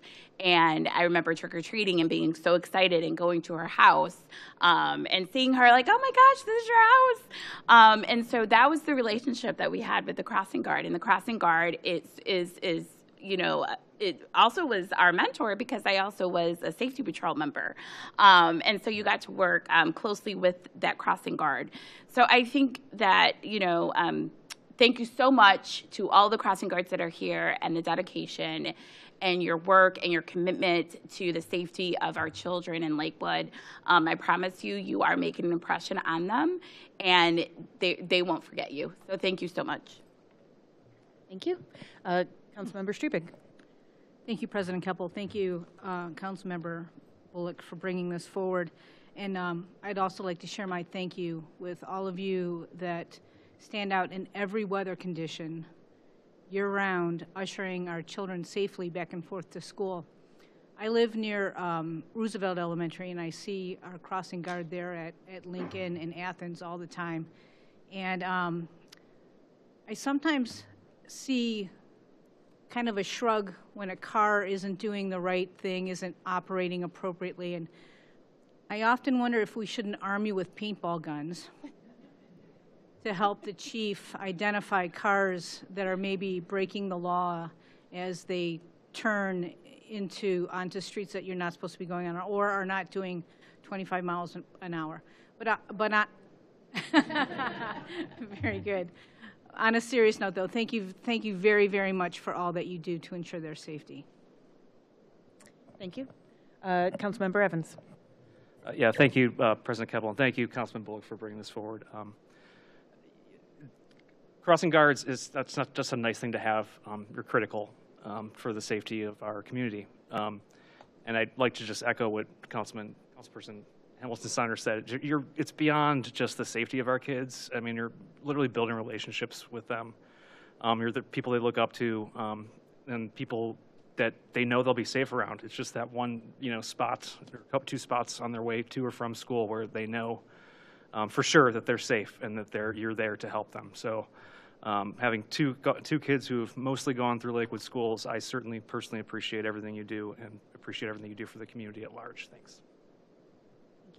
Councilmember Bixenstein. Yeah, I just wanted to echo, thank you, President Keppel, and thank you for bringing this forward. Councilperson Bullock, just to echo my council colleagues here, you guys are unsung heroes of this community. You wake up early, you come out in any weather, you're a friendly, familiar face, you're establishing a rapport with many of the young people in our community. And as one person during the reception told me, this can be a life or death responsibility. It really is that important, and so you serve such a valuable role. For my family, going to Harrison, depending on the route we take, we often encounter a crossing guard at Madison and Quail, and always have such a positive interaction. And the fact that if it's raining out, you guys can't hold umbrellas. You're holding a stop sign, and but you're out there doing your job with a smile on your face, and I share in this gratitude, and thank you guys for coming out this evening. Mayor George. Yes, I'd just like to echo the sentiments expressed here today. Thank you for all the work that each of you do each and every day for our community, and especially our youngest members of the community, which are those that are walking to school. So as everyone up here has mentioned, you serve a very, very important role within our community, and I truly appreciate it, especially after winter we have had this winter. So thank you. Thank you. I'll just add my Thanks, Councilman Bullock, for bringing this forward. I think it's long overdue. We talk a lot up here about, and we hear from our community about safe paths to school, and we do a lot of work trying to build all the infrastructure to make it safer. We work with Public Works, tries to make things, clears the streets, and we encourage community members to clear the sidewalks, but none of it works without our crossing guards. None of it, we couldn't have a walking school district without crossing guards. People couldn't trust that their kids could get to safety without you. So the job is absolutely crucial to our way of life here in Lakewood, and we very much value it. I really enjoyed getting to talk with a lot of you during the reception, and you know, as we were having those conversations, one of them we had said, "Well, I've only had the opportunity to save one life," and over what, 15 years was it, or 10 years? I think 10 years, and I thought, well, one life is one life, right? So that's pretty amazing to be able to say that you've saved a life, even if it's 1 in 10 years. That's one that we're glad is still here. So I also want to thank, as we were talking through that, about when our crossing guards, when we have vacancies, that our parking enforcement staff steps in, our public works staff steps in, and barring all that, our police staff step in. I was teasing the chief here about that fire doesn't step in on this one, but you know, we appreciate the rest of the staff chipping in to help out when necessary. And I just want to also acknowledge that because the school board meets at the same night as City Council, it was kind of hard to coordinate this, but I do have a message to read to you from Superintendent Niswicki and the school board, who also want to express their appreciation.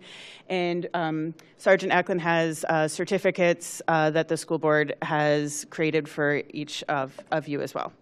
So this message is from the school board. On behalf of the Lakewood City Schools Board of Education and our administrative team, we extend our sincere gratitude to our incredible crossing guards.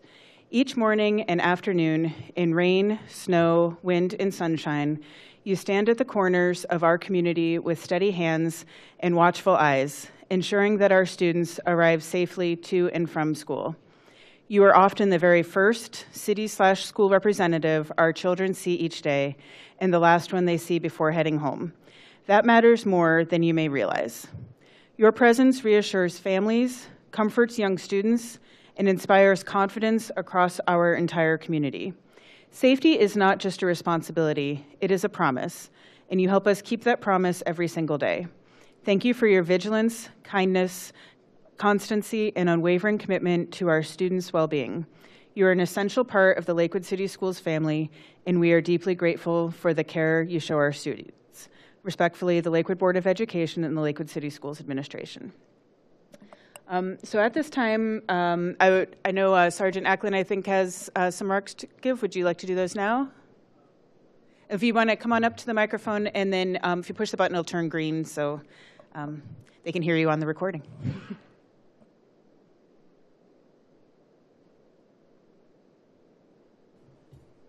All right, good evening, everybody. My name is Dave Eklund. I'm Sergeant in the Special Operations Division. I oversee the school crossing guards. Pretty much everything I was going to say has been said already. So really, just a couple things. I would like to thank Councilman Bullock first coming up with this idea way back in August when we had our crossing guard orientation. And we had a little sidebar conversation, and he said, you know, we should really have a little ceremony or recognition night for the school crossing guards. And I think we both said it should be in the winter times. So, you know, this is perfect timing. The mayor, Chief Fisher, Mayor George, City Council, and everyone who helped organize this, your support and recognition mean a great deal. The crossing guards, I thank you for your reliability, your dependability, and the job that you do out there each and every day.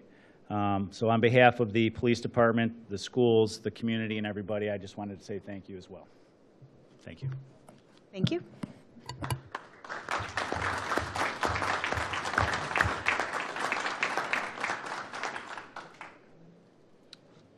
Okay, so next, just procedurally, we do have one e-comment. Do we have anyone signed in to speak, public comment? Okay.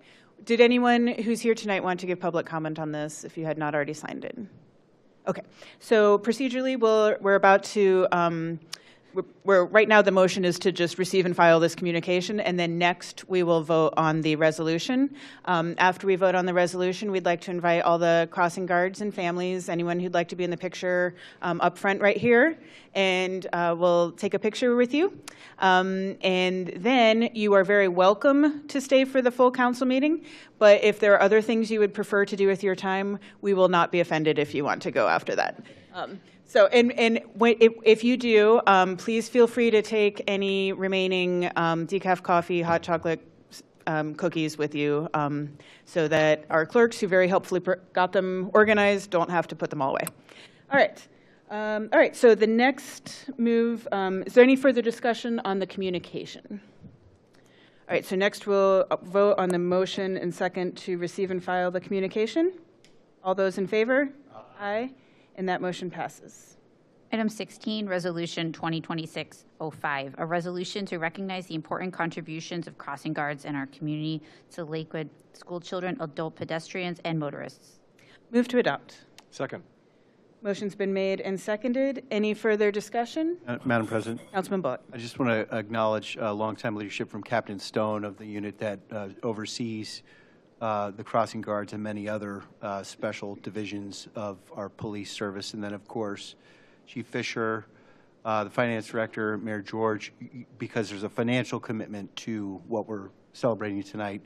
We certainly all support it.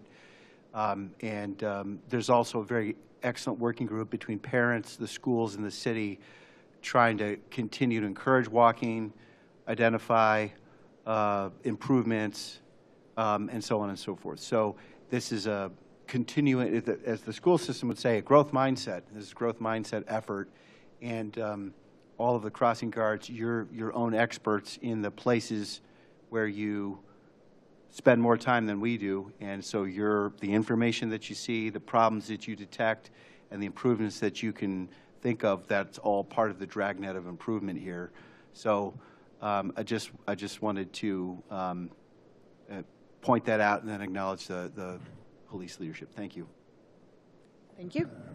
All right, we have a motion and a second to adopt the resolution. Any further discussion? Hearing none. All those in favor? Aye. Aye. And that motion passes. All right, we'd like to invite you to come down front here and we'll get a picture.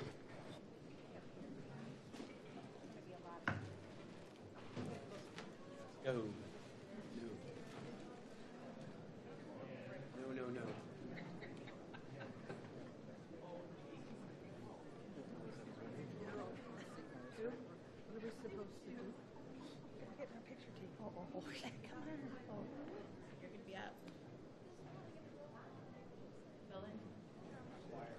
You know what? Sitting back, watching. I'm not even going to say anything. Not even going to say anything. Born in Detroit, both of us. I push him out in the truck.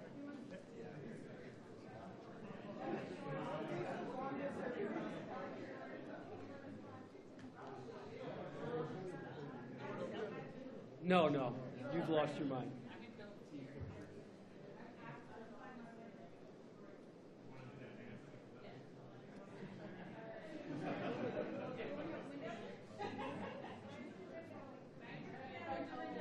Of course, sir. You with the purple, you're like really Are you trying to hide or? Smile, Lord.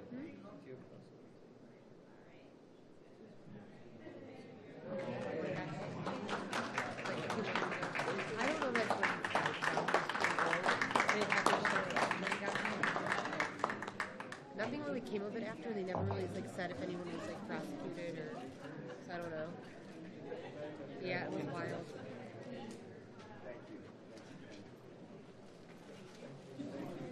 Thank you. That's not it?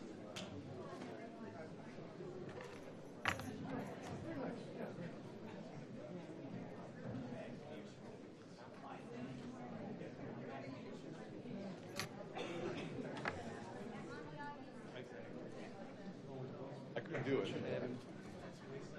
Tie each other up in the basement.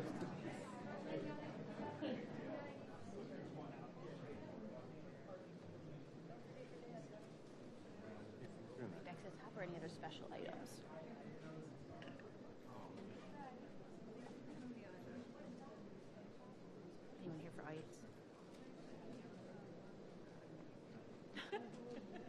From ice.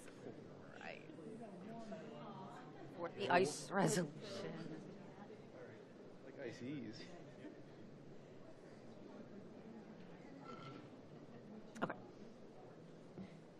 Item 1, report from Committee of the Whole held February 9th, 2026.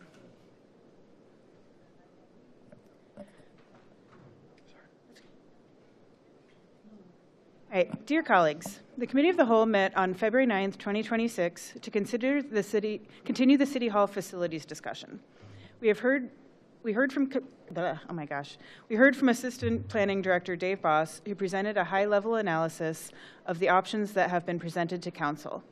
He emphasized that he was only able to consider collected data and that the analysis does not include all factors such as cost.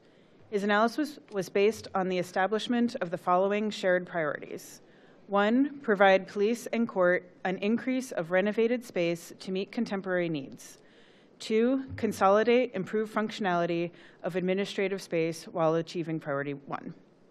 Assistant Director Boss reviewed the process through which he established minimum space requirements for the police department, the court, and the city's administrative departments. Those minimum space requirements allowed for the elimination of the status quo and option 1, small addition options, and left the remaining analysis focused on the following 2 options. Option 2, remain at City Hall, add a large addition, and retain annex building. Option 3, relocate administrative offices out of City Hall and divest annex building. Assistant Director Boss discussed the pros and cons of these options and spoke about the anticipated delivery timeframe and complexities of each. His final analysis slide indicated that both options achieve priority 1 and priority 2. His analysis slightly favors relocating the administrative offices out of City Hall and divesting the annex building. However, it does not consider cost, alternate options such as building a large enough addition to divest of the annex building, or that in both options the city would be adding a new construction addition to an old building, or that the developer has already committed to adaptive reuse of the Warren Road building, whether or not the city purchased it. Council members asked questions and raised concerns about whether relocating to Warren Road would potentially provide excessive space and questioned the administration's plan for employee growth. Council members also expressed concern about potentially adding traffic and parking congestion to downtown and suggested that the Warren Road building may be better served by accommodating a tax-paying tenant. In his presentation, Director Boss brought up the potential for the city to use the building we own behind the Community Health Center as a temporary staging location during renovation. Council asked about going ahead with moving the basement staff to this temporary location in 2026 so that construction could begin on police expansion, and asked if the administration had completed any design work that could facilitate getting started on the police expansion, and particularly the police women's locker room this year. Since the presentation indicated that the option 2 Warren Road option would require the same amount of design work time as option 1, 8 months, Council questioned why the administration was requesting to take out $16.5 million in additional debt for construction in 2026. Since Council still has remaining questions beyond the scope of the evening's presentation, we will keep the topic in committee and push the vote on the related package of bond legislation to our March 2nd meeting. This will give Council the opportunity to schedule another Committee of the Whole meeting to further evaluate the topic of City Hall facilities, and most urgently, whether now is the time to take out $16.5 million in debt to renovate the Warren Road building, which we have not yet purchased. The Finance Department has requested that we pass the bans by this date, the March 2nd date, in order to allow time to seek an updated rating. Move to receive and file that report. Second. Motion's been made and seconded. Discussion? Hearing none. All those in favor? Aye. And that motion passes. Item 2, report from Finance Committee meeting held February 9th, 2026. Vice President Baker. Thank you. Dear colleagues, the Finance Committee met on Monday, February 9th to discuss a number of ordinances that follow on tonight's docket. The first 3, Ordinance 04-2026, 05-2026, and 37-2025A, were proposed by the administration and are relatively routine in nature. Ordinance 04-2026 is routine first quarter transfers and advances ordinance that would authorize the transfers and advances outlined in the 2026 budget. Ordinance 5, 2026 proposes to authorize the administration to enter into agreements to pay off 11 vehicles over 5 years. While the payment agreements mirror that of a typical consumer vehicle loan, in this case they're referred to as leases. These payments are distinct from notes and bonds separately under consideration. Ordinance 37, 2025A proposes to increase the pay grade of one position and would update stipend amounts to match what is in the collective bargaining agreements. After discussion, Finance Director Mahoney, Finance Committee recommended that each of these options for adoption. Next, the committee addressed a package of legislation proposed by Councilmember Bullock and other council colleagues intended to amend the 2026 budget legislation adopted in December in order to better articulate council's legislative and policy priorities. Some of these included traffic calming, public art, operational support for Lakewood Alive, and infrastructure improvements. Ordinance 33, 2025A is intended to address the appropriations for these priorities, and ordinances 34, 2025A and 36, 2025A are intended to address the contracting authority. In committee, Councilmember Bullock came forward with the proposed substitute of the appropriations ordinance. Instead of changing the figures in the budget, the substitute seeks to signal council's priorities in a newly drafted whereas clause and stipulates that those priorities be paid for out of the economic development reserves. After discussion, the committee approved the substitute and made one additional amendment in the whereas clause to correct a typo before recommending adoption to council. The committee made one amendment to ordinance 36, 2025A to match the list of elected officials authorized to enter into contracts with those listed in the codified ordinances and other budget ordinances. The change was made to the title of Section 1 of the ordinance, but did not in Section 2, and I will make an amendment on the floor tonight to make the correction to Section 2. Committee members and other members of council present expressed appreciation to Councilmember Bullock for taking the steps to highlight council budget priorities, and it was agreed to that council and the administration would start conversation early headed into the 2027 budget. And following that discussion, the committee moved to recommend ordinances 34, 2025A and 36, 2025A as amended to council for full adoption. I'll make a motion to receive and file that report. Second. Motion's been made and seconded. Any further discussion? Hearing none. All those in favor? Aye. Aye. And that motion passes. Item 3, substitute ordinance 33, 2025A, an ordinance to take effect immediately to establish appropriations for current expenses and other expenditures of the City of Lakewood for fiscal year ending December 31st, 2026. And this one's ready to go. It's the 36. Okay. So I will move to adopt. Second. Motion's been made and seconded. Discussion? Madam Chair. Mayor George. Yeah, I just have a couple questions regarding the $50,000 for Lakewood Alive. How was that number determined, and do we have a formal proposal from Lakewood Alive for those funds, and how will they be used? Councilman Bullock. Thanks, Madam President. Thanks, Mayor. The number comes from City Council deliberations in the council retreats as an amount that's meaningful to the organization and to support their activities. Operating support means it's the most flexible kind of funding. So that's the simplest answer to the question. And did this take into account, I believe it's about $20,000 over budgeted revenue from, that they've received over $20,000 more than they had budgeted for revenue. So does that take that into account as well? Councilman Bullock. I think it does. The spirit of the proposed amendment here is that the organization does a lot of work. It is often in the position of having to do constant fundraising, which they do a good job of, but then they cannot always confidently guarantee their operations as strongly as we would like. The city does make a big investment in the organization, and at least this council member believes that additional investment beyond what we've already done is helpful, needed, justified, worthwhile. But no formal proposal, correct? Not I think that's correct. However, this is with council members who are ex officio board members.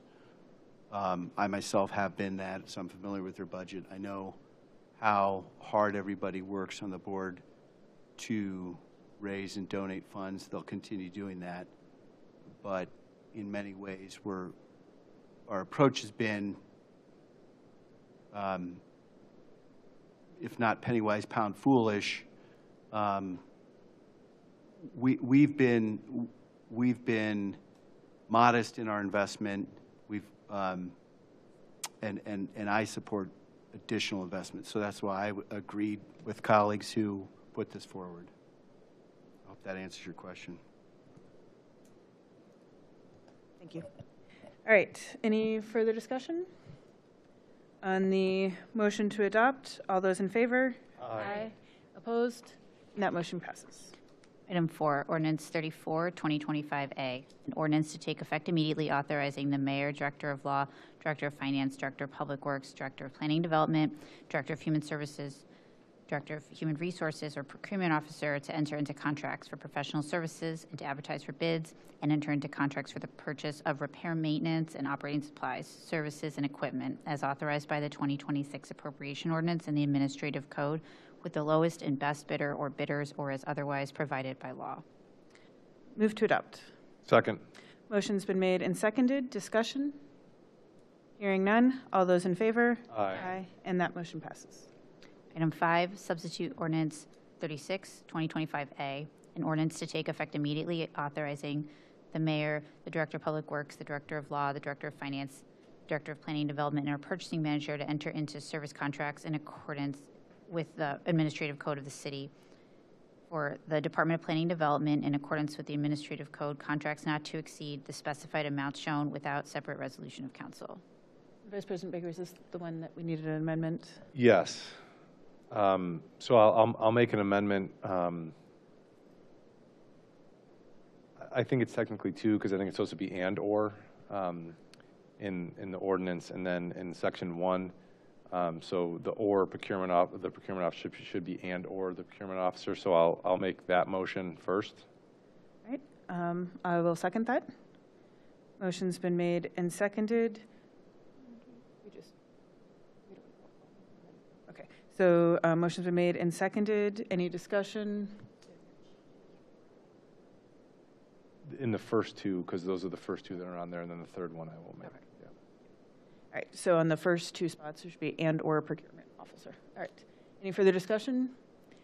Hearing none. All those in favor? Aye. And that motion passes. And then I will also move to add, in section 2, I will strike the officials listed and add in Mayor, Director of Law, Director of Finance, Director of Public Works, Director of Planning and Development, Director of Human Resources, Human Services, Director of Human Resources, and or the Procurement Officer. Second? Second. Oh, no, yeah, sorry.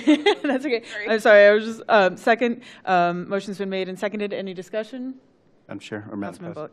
Just thank you to the council clerk for spotting these changes and the finance director for likewise doing it. I missed those, so thanks for the attention to detail. It's one of those things sometimes when because these came up during our regular budget ones, and then we were taking from previous year's budgets, and then an error gets in there, and then it's easy to miss it year after year. So this year, they should all be good, so next year we have the same language in all of them, and we'll be able to hopefully not have that. But thank you to all for attention to detail. All right, motion's been made and seconded. Any further discussion? Hearing none. All those in favor? Aye. And that motion passes. And then finally, I will move to adopt as amended. Second. Motion's been made and seconded. Discussion? Hearing none. All those in favor? Aye. And that motion passes. Item 6, Ordinance 4, 2026, an ordinance to take effect immediately authorizing the transfer in advance of certain funds. Move to adopt. Second. Motion's been made and seconded. We're just going to go down the line. Yeah, right. All right, motion's been made and seconded. Any discussion? Hearing none. All those in favor? Aye. And that motion passes. Item 7, Ordinance 5, 2026, an ordinance to take effect immediately, authorizing the Director of Finance to enter into equipment leases and forms approved by the Director of Law on behalf of the City of Lakewood. Move to adopt. Second. Motion's been made and seconded. Any discussion? Hearing none. All those in favor? Aye. And that motion passes.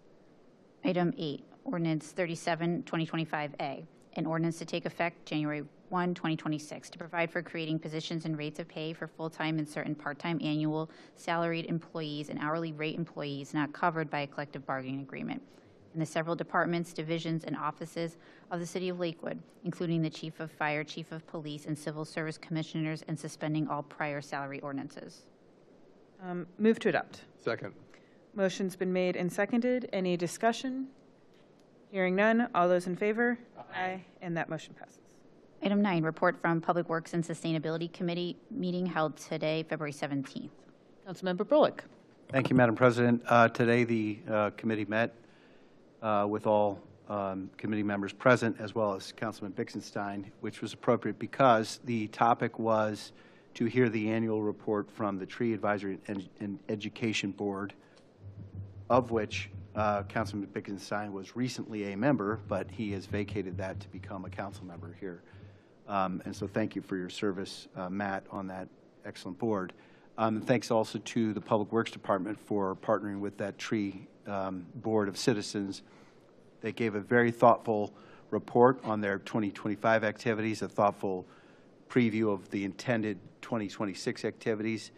There's been quite a lot of accomplishments that we heard reported, including as part of the tree giveaway, more than 600 trees in 2 years, with the intent for another 400 trees this year. If we can be successful, that's 1,000 trees in 3 years. And if we keep doing that and none of the trees die, then we'll be very much closer to the tree canopy goals. That's our guiding metric for the urban forestry plan of recovering around 33 or 35% of tree canopy coverage in the community, which has been strong but took a big backward step after Hurricane Sandy came and visited in 2012. Now, of course, not all the new trees are going to survive, so the Tree Advisory and Education Board talked about a lot of other activities that they're doing, and we remarked that their public education success is really notable because you're talking to a lot of residents, a lot of people who own homes or renting homes, and every one of us can do a lot to not just plant trees, but maintain and keep the large ones, which really are what move the needle on tree canopy for the community. Final couple of new programs that the Tree Board would like to get moving is to try to get a tree ambassador program that is operating in Cleveland over here to Lakewood, or expanded or duplicated here, and then to create one or more arboretums, arboreti, the first being at Cove Community Center, where you'd have essentially outdoor tree museums. That's not the right term. It's an arboretum, and we discussed how there's multiple parks that would be eligible over time once we get the first one moving. So thank you to Councilman Brian Evans, who preceded me as chair last year and has done a lot of good work alongside Councilman Bixenstein to get that moving. I know other council members have really been involved in CARE 2. So this is a success. We appreciate the partnership and look forward to another good year coming up. Move to receive and file that oral report. Second. Motion's been made and seconded. Any further discussion? Hearing none. All those in favor? Aye. And that motion passes. Item 10, report from Housing Planning and Development Committee held today, February 17th. Councilmember Evans. Thank you, Madam Chair. Early this evening, the Housing Planning and Development Committee met to discuss an ordinance for establishing regulation for front yard plantings. This is work Council started last year. We made a lot of progress. I'd like to thank Councilman Baker for his all his work on this, as well as Building Commissioner Parmalee. We believe we're close on this. We're deferring this one more time at the request of the administration to clean up a couple of things in the ordinance itself, but we expect it to be favorably referred back to council at our next committee meeting. I'll move to receive and file this oral report. Second. Motion's been made and seconded. Discussion? Hearing none. All those in favor? Aye. And that motion passes. Item 11, Ordinance 2, 2026, an ordinance to take effect immediately to amend Chapter 1775 Weeds of the Codified Ordinances for the purpose of establishing regulations for front yard plantings. Move to defer. Second. Motion's been made and seconded. Discussion? Hearing none. All those in favor? Aye. And that motion passes. Item 12, Ordinance 15, 2026, an ordinance to take effect immediately to enact Section 12965 of the Codified Ordinances entitled Host Community Cannabis Fund to provide guidance regarding the use of new tax revenues related to the sale of cannabis. This has been referred to finance but hasn't been discussed yet, so we'll move to defer. Second. Motion's been made and seconded. Discussion? Hearing none. All those in favor? Aye. And that motion passes. Item 13, communication from President Keppel regarding opposing proposed legislation in the Ohio General Assembly intended to empower immigration and customs enforcement and promote an environment of fear and surveillance in our communities. Dear colleagues, if you follow the news, it seems like every day there is a new spectacle of chaos and violence unfolding somewhere in our country related to immigration enforcement. That spectacle has been escalating over many months, culminating in the tragic deaths of 2 United States citizens, Renee Good and Alex Preddy. In the face of these unprecedented times, reasonable, fair-minded, and empathetic people are trying to make sense of what they are observing and questioning how this violence squares with the American values to which we aspire. Instead of doing the necessary soul-searching and focusing on strategies that could help unify a fractured nation, Republican members of the Ohio General Assembly are seeking to fan the flames of the current political moment by introducing incendiary legislation intended to empower immigration and customs enforcement with unchecked authority. These bills, described in the following resolution, contain clear violations of the United States Constitution, specifically the Fourth Amendment prohibiting unreasonable searches and seizures, and the Equal Protection Clause of the 14th Amendment. They also violate the home rule provisions of the Ohio Constitution. Just as troubling is that these bills seek to force local governments and other entities into complicity with this corrupt agenda, threatening to withhold or withdraw critical funds from municipalities, schools, and hospitals that refuse to cooperate. The following resolution is meant to signal Lakewood's opposition to these tactics, which undermine a sense of community that we work so hard to foster, and replace that sense of community with a toxic environment of fear, surveillance, and, in the worst cases, violence. Ohio House Bill 42 would require state and local government agencies to collect and annually report information about citizenship and immigration status of persons with whom they come into contact, including K-12 students, even though the U.S. Supreme Court has held that states may not deny undocumented children access to K-12 public education.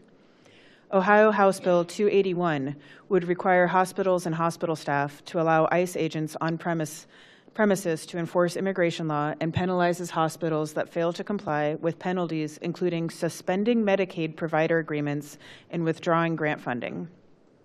Ohio Senate Bill 172, which has already passed the Senate, would require state and local officials to allow the arrest or detention of anyone who is or is suspected of being undocumented with or without a warrant, and punishes local governments that do not cooperate by withholding state funds. Please join me in expressing Lakewood's objection to these proposals by adopting the following resolution. Move to receive and file that report or communication. Motion's made in second, and I'll just add that there's actually 2 additional bills that are before the State House since I've written that. Further discussion. Councilmember Streben. Thank you, President Keppel, for your leadership and your continued bravery to point out and stand against these unconstitutional and un-American initiatives from the Republican Party and the cult of Trump. We are at another critical point in the battle to preserve our democracy. The voices of the people must be heard loudly and in opposition to these cruel and needless efforts. We must all stand together and continue to resist the terror campaign from the current federal administration and state Republicans. When the government turns on the people it is sworn to protect, We must hold fast to our American values of inclusion. We are the Americans that remember history, believe our own eyes, and stand together to protect one another. In 1946, Martin Niemöller wrote, "First they came for the communists, but I was not a communist, so I did not speak out. Then they came for the socialists and the trade unionists, but I was not one of them, so I did not speak out. Then they came for the Jews, but I was not Jewish, so I did not speak out. And when they came for me, there was no one left to speak out for me." I fully support this resolution and will continue to stand up, speak out, and resist tyranny. Thank you. Councilmember Hamilton Steiner.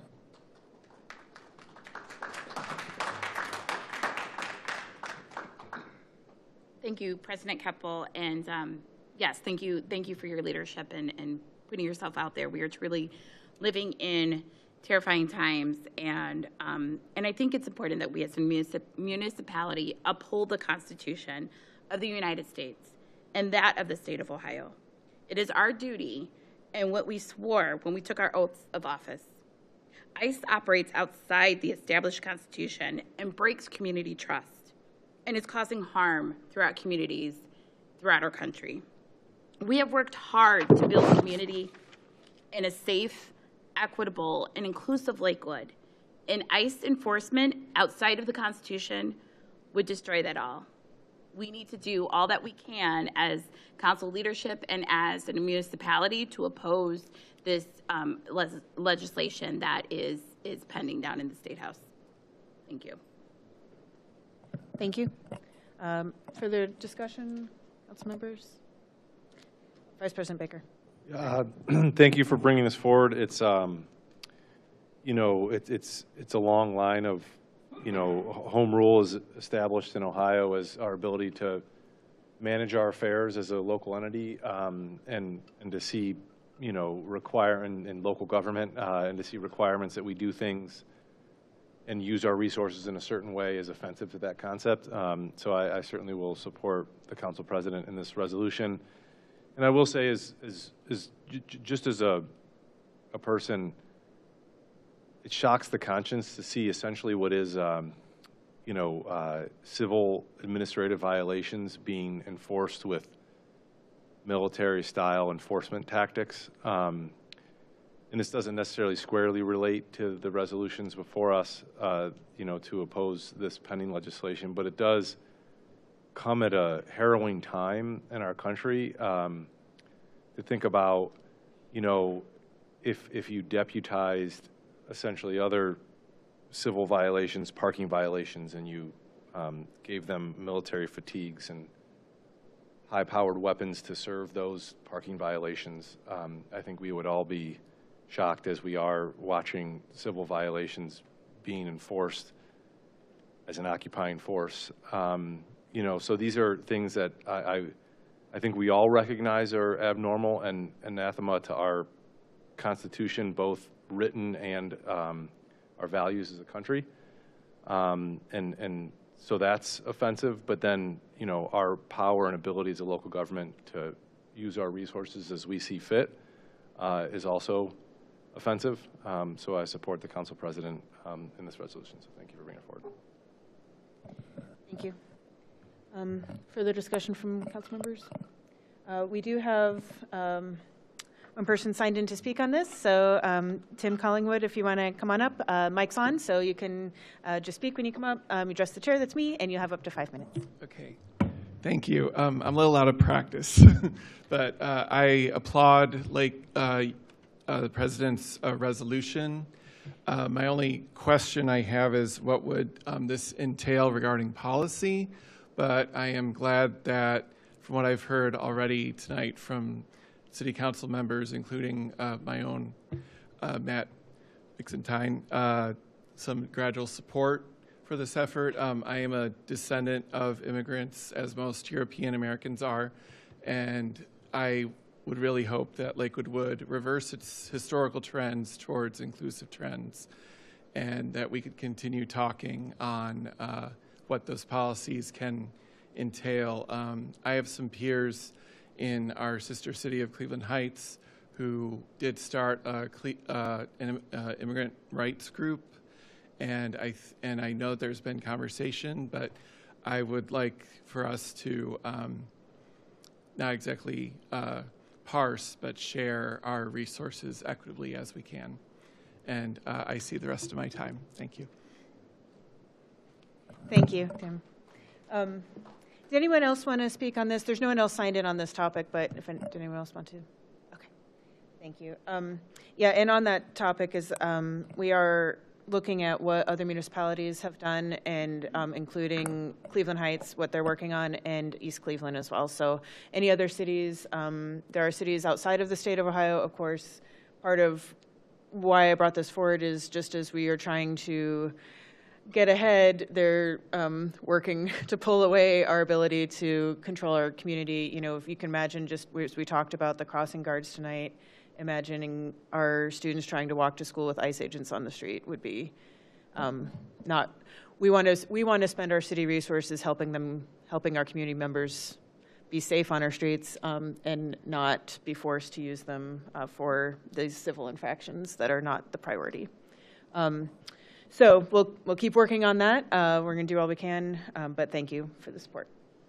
All right, so any further discussion on this topic? So we're still on the communication right now. So we have a motion and a second to receive and file the communication. All those in favor? Aye. And that motion passes. Item 14, Resolution 2026-04, a resolution to take effect immediately to join with the City of Cleveland in opposing a package of unconstitutional legislation currently pending before the Ohio General Assembly intended to empower immigration and customs enforcement and promote an environment of fear and surveillance in our communities. Move to adopt. Second. Motion's been made and seconded. Discussion. I'll just add that, you know, everything's kind of been a moving target recently, but there is also positive legislation at the State House that the Democrats in the House have introduced bills to restrict some of these things, require removal of face coverings, restrict where, and protect home rules. So I would encourage community members who are concerned about this to reach out. Our own state representative and state senator, of course, are on the correct side of this issue, but it doesn't hurt to voice support to them. And also in the Observer this week, you'll see an article from me with the specific numbers of the committee chairs that each of these bills is in front of to reach out to. So folks can reach out to those persons too at the State House regarding both the positive legislation and these bills as well. All right, so any further discussion on the motion to adopt the resolution? Hearing none, all those in favor? Aye. And that motion passes. Item 17, communication from President Keppel regarding charter amendments.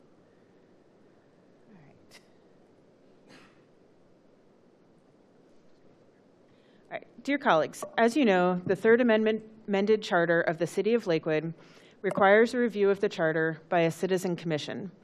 On July 1st, 2024, after extensive research, deliberation, and reflection, this 9-member body submitted their final report to City Council with recommendations for 6 amendments. City Council and the Charter Review Commission held a joint meeting on Monday, September 16th, 2024, to review their 6 recommendations. Council held an additional Committee of the Whole July 7th, 2025, to learn more about ranked choice voting. In addition to the merits and details of each recommendation, Council discussed the process and potential timeline for placing amendments before voters. Per Article 7.5b, amendments to this charter may be submitted to the registered voters of the city by a 2/3 vote of all council members. As voter turnout tends to be higher in even-year general elections rather than municipal, special, or primary elections, placing the proposed amendments on the November 3rd, 2026 general election would allow for the most democratic participation. To that end, following this communication are draft ordinances for each of the Charter Review Commission's 6 recommendations. Amend Article 2.2 to codify council appointment process. The current charter requires City Council to appoint a new member to fill any vacancy, but it does not specify process. This body has a tradition of utilizing an open, democratic procedure of putting out a call for applications and holding public interviews prior to filling the position. This amendment would codify that process to ensure that it continues beyond our service. Amend Article 2.2 to simplify manner of amending legislation. Currently, revising or amending ordinances requires the current language to be listed and repealed, which can create confusion, particularly for the public. Modern technology allows for redlining, which more clearly displays the intended changes. The Law Department suggested the changes as set forth in the draft ordinance, and the Commission understood the concern and agreed. Add new Article 7.2I, create process for ward redistricting. The Commission noted that currently there is no requirement for ward redistricting in the Charter. Since the wards were drawn in 1971, Ward 4 has seen an increase in percentage of population, while the remaining 3 wards' population remains very evenly distributed. Ward 4's population is more than 10% higher than the other wards. While our current ward shapes follow best practices, such as being contiguous, Lakewood has the opportunity to ensure more equitable representation and set an example of codifying a process that will minimize the risk of political gerrymandering. The amendment as written in the draft proposal would establish that wards are to be nearly equal in population, made up of contiguous and compact territory, bounded by natural border boundaries or street lines, and drawn by the citizens of the Planning Commission rather than by elected officials. Amend Article 6.7 to increase frequency with which Civil Service Commission reviews public official salaries. The current charter language requires the Civil Service Commission to review the salaries of elected officials, the mayor and city council, in each presidential election year, which falls on an even year every 4 years. Both the Charter Review Commission and the Civil Service Commission expressed a desire for more frequent review of salaries. The amendment would move the required review to municipal election years every 2 years on odd years on a date far enough advance of the filing deadline for potential candidates to make an informed decision based on the adopted salary for the upcoming year. Amend Article 7.7 to clarify language regarding process to amend charter. The Commission found that the language providing for the amendment to the charter was somewhat confusing, and they recommended language that clarifies the process in the current charter. Amend Article 9.1 and add new 9.5 to enact ranked choice voting. The Commission recommended the adoption of ranked choice voting for municipal elections. In discussion with the Commission members, benefits were discussed, such as reducing costs to voters by removing the need for a primary, reduction in divisive and negative campaigning, and the reduced barriers to participation by candidates with lower financial means. The draft ordinance would eliminate the primary and establish ranked choice voting, barring the passage of legislation at the State House that would affect municipal funding. The deadline to submit ballot language to the Board of Elections for the general election this year is September 4th. However, it is our hope that Council will complete our work on these ordinances prior to August, when we traditionally recess. We look forward to continued dialogue about these proposed amendments in committee. I'm going to move to refer the communication to Committee of the Whole. Motion's been made and seconded. Discussion? Vice President Baker. Thank you, President Keppel, and I just want to commend the amount of work you put together in this communication and in the ordinances, the charter, and commend the work of the Charter Review Commission as well. As we went through the recommendations a year and a half ago, I thought we owed them and their service to at least put all of these in ordinance and then talk about them and give a full airing to kind of give each one of them its time and consideration to determine whether or not we want to go before the voters with them. This is our Constitution. That's what the Charter is. And then, I think teeing it up for the potential November election is the right thing to do. And then it's not an election year for anyone in city government, so it gives us an opportunity, if we recommend these to the Board of Elections, to put on the election calendar, that we then all go out as public servants and talk about them, right, to inform our fellow citizens of what these would do and why they're important for our city. So thank you, President Keppel, for taking the leading charge on this, and I look forward to digging into it in committee. Thank you. Further discussion? I'll just add, I drafted these. The Assistant Law Director Swallow got started with some rough drafts. I worked on those based on our conversations that we've had in committee since then, and drafted them based on the discussions that we've had thus far in continuing feedback with the Charter Review Commission during those. So it's much easier to edit than create. So as we move forward in committee and invite the members of the public also to take a look at these and bring their feedback. So, you know, I'm not tied to any specific language or exact verbiage in terms of solving the solutions that the Charter Review Commission brought forward, but I do think that, as Vice President Baker said, given the amount of work they put into recommending them and really thoughtful, engaged dialogue from a diverse group of Lakewood residents, we owe them looking through them all, thoughtfully considering them. All right, any further discussion? Hearing none on the motion to refer the communication to Committee of the Whole. All those in favor? Aye. And that motion passes. I'm going to move to suspend the rules to read items 18 through 23, which are the charter ordinances together. Second. Motion's been made and seconded, and I do. Vice President Baker? Yes. Councilmember Bixenstein?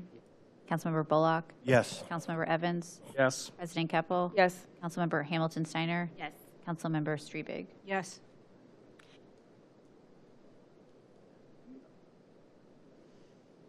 Item 18, Ordinance 16, 2026, an ordinance to take effect immediately submitting to the electors of the City of Lakewood an amendment to the Third Amended Charter in order to change the frequency with which the Civil Service Commission reviews elected official salaries. Item 19, Ordinance 17, 2026, an ordinance to take effect immediately submitting to the electors of the City of Lakewood an amendment to the Third Amended Charter to add additional requirements to the process by which council appoints new members to fill a vacancy. Item 20, Ordinance 18, 2026, an ordinance to take effect immediately submitting to the electors of the City of Lakewood an amendment to the Third Amended Charter in order to change the manner in which legislation is amended and to remove the requirement that the entire ordinance or resolution be repealed, then a new ordinance or resolution be enacted. Item 21, Ordinance 19, 2026, an ordinance to take effect immediately, submitting to the electors of the City of Lakewood an amendment to the Third Amended Charter in order to establish a process and requirement for ward redistricting in the City of Lakewood. Item 22, Ordinance 20, 2026, an ordinance to take effect immediately submitting to the electors of the City of Lakewood an amendment to the Third Amended Charter in order to clarify the various paths in which the charter can be amended. Item 23, Ordinance 21, 2026, an ordinance to take effect immediately submitting to the electors of the City of Lakewood an amendment to the Third Amended Charter in order to allow council the option of implementing ranked choice voting. Move to refer to Committee of the Whole. Second. Motion's been made and seconded. Discussion? Hearing none. All those in favor? Aye. And that motion passes.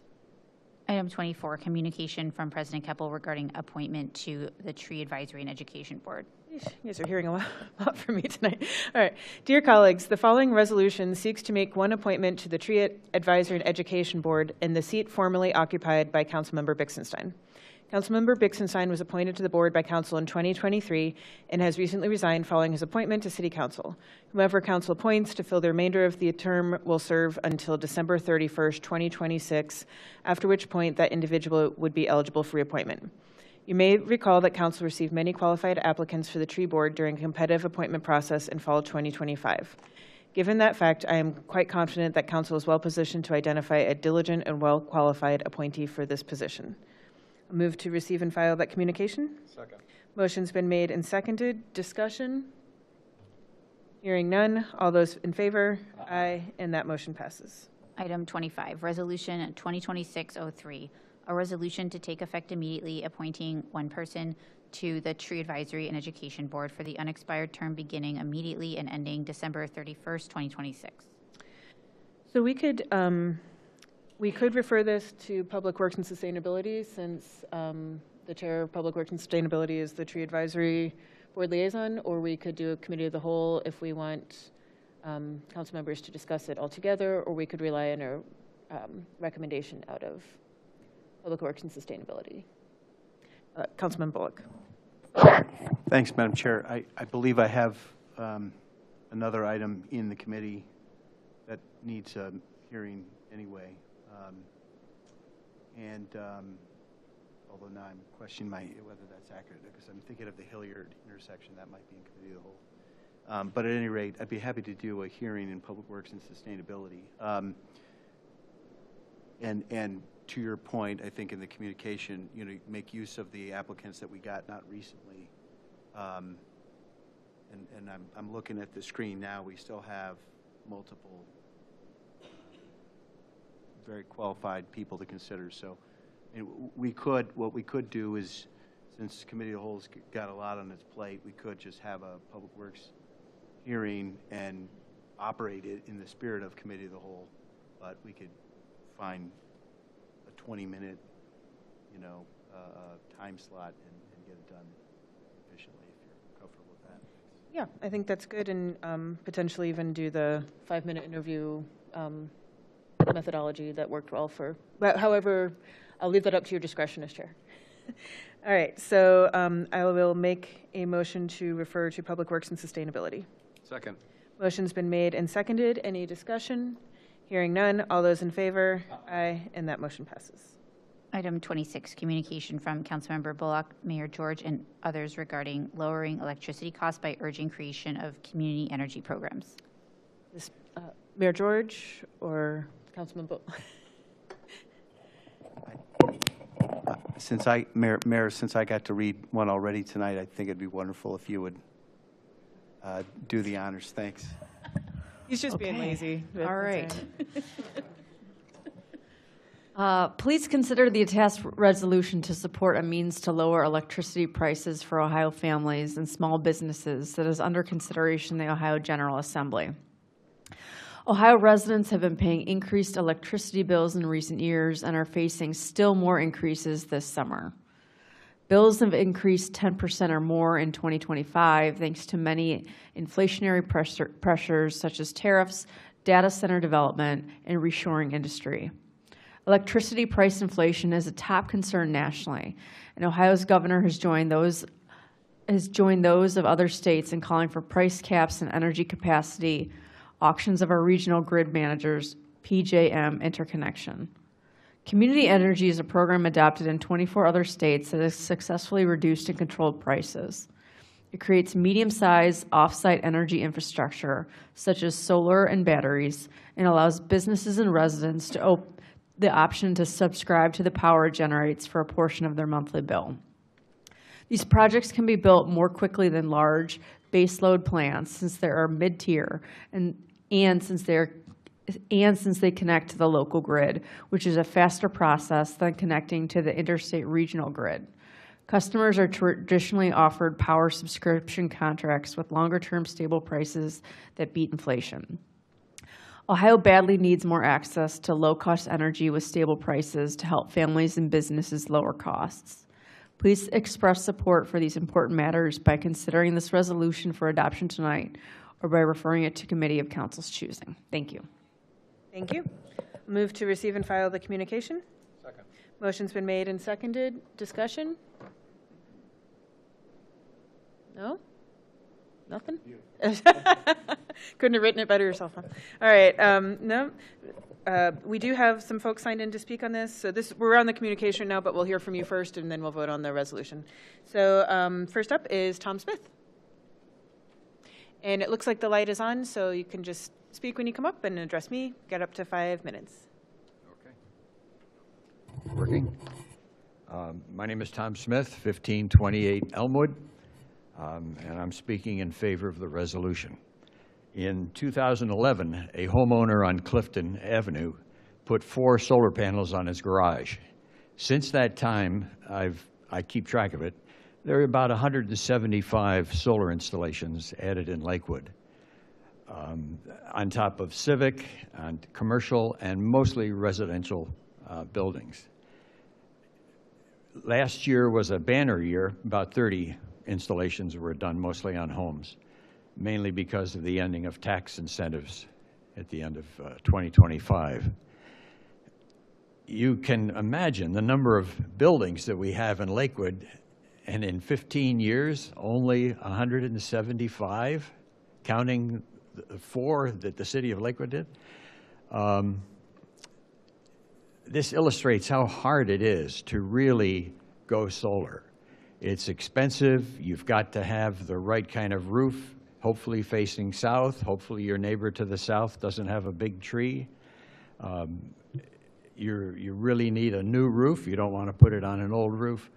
So the many people who would like to go solar, mainly to save money and to have control over outages, I find it very difficult to do so.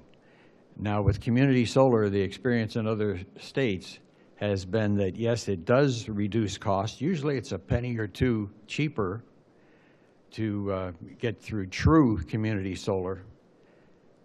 And if you are able to get a long-term contract, you can hold that. You can say, well, with a financial commitment, these panels are mine off in Medina. And through virtual electricity, virtual metering, you can say that's my electricity being created out there. Right now, you can't do that. So there have to be some changes in the law. But again, just going back to how difficult it is for all the people who want to go solar, and of course, apartment dwellers, people who are in buildings that face the wrong way, you just can't do it. But this is an easy way to do it. It's worked very well in other states and saved people money. So I'm in favor of this resolution. I hope the state will pass it. Thank you. Thank you. All right, next up is Glenn Campbell.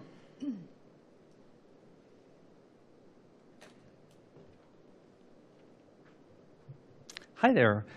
Glenn Campbell, 15305 Lanning Avenue. I am one of the 175 homeowners or residents with solar. I love it. I haven't paid the illuminating company for over 2 years. It's a wonderful feeling. But I am in support of this resolution. I urge you to pass it. Our State House needs to be nudged in the right direction at every opportunity. This is one of the rare opportunities where we can maybe move them in the right direction. It's the right thing for so many reasons. It's certainly the right thing to do for the climate, but it's the right thing to do for people's finances. And I want this to pass. I know there are a number of folks here with me who have been working on community solar for a number of years. We want to share what the 175 of us have now with others. This is such a winner for Lakewood. We have so many renters, and it allows our many renters to reduce their electricity bills and also kind of vote with their dollars to move our nation's energy supply in the right direction with solar and battery. So to me, this is like a no-brainer for Lakewood, and I just wanted to let you know there are a lot of us who are willing to come out tonight and urge you to do what I think you're already going to do. Thank you. Thank you. It was worth it, Glenn, just to hear you say that you haven't paid First Energy. That's always enjoyable. All right, Roger Sykes, you're next up.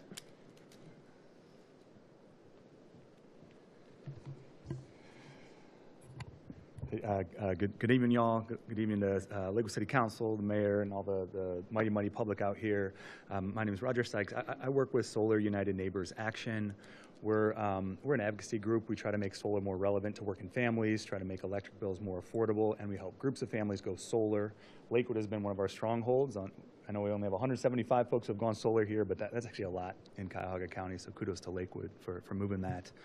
I just wanted to add to what's already been said. So this program, the Community Energy Pilot Program, House Bill 303, it would set up, it would enable 1,500 megawatts of community solar to be added to the grid in Ohio. So 1,500 megawatts, that's enough to power about 300,000 homes, to put it in perspective. So one of the reasons why I'm excited about this and our organization is excited about this is because it enables mass participation in solar in a way that other solar tools can't do. This program, Community Solar, enables mass participation, and other states have done it, and it's working really well. What we see in other states is for subscribers, you'll save about 5% to 20% on your electric bill. I'll echo that for Lakewood, for renters, this is a home run. We want all the renters in Lakewood to subscribe to community solar panels.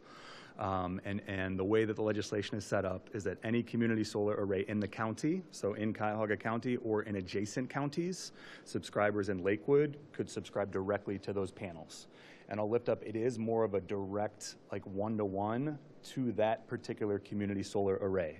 So it's, if you're a ratepayer in Lakewood, you'd subscribe perhaps to a solar array on top of a public school in Cleveland, and you would have that more direct connection. So it is really participatory, and it exposes people to solar in a meaningful way.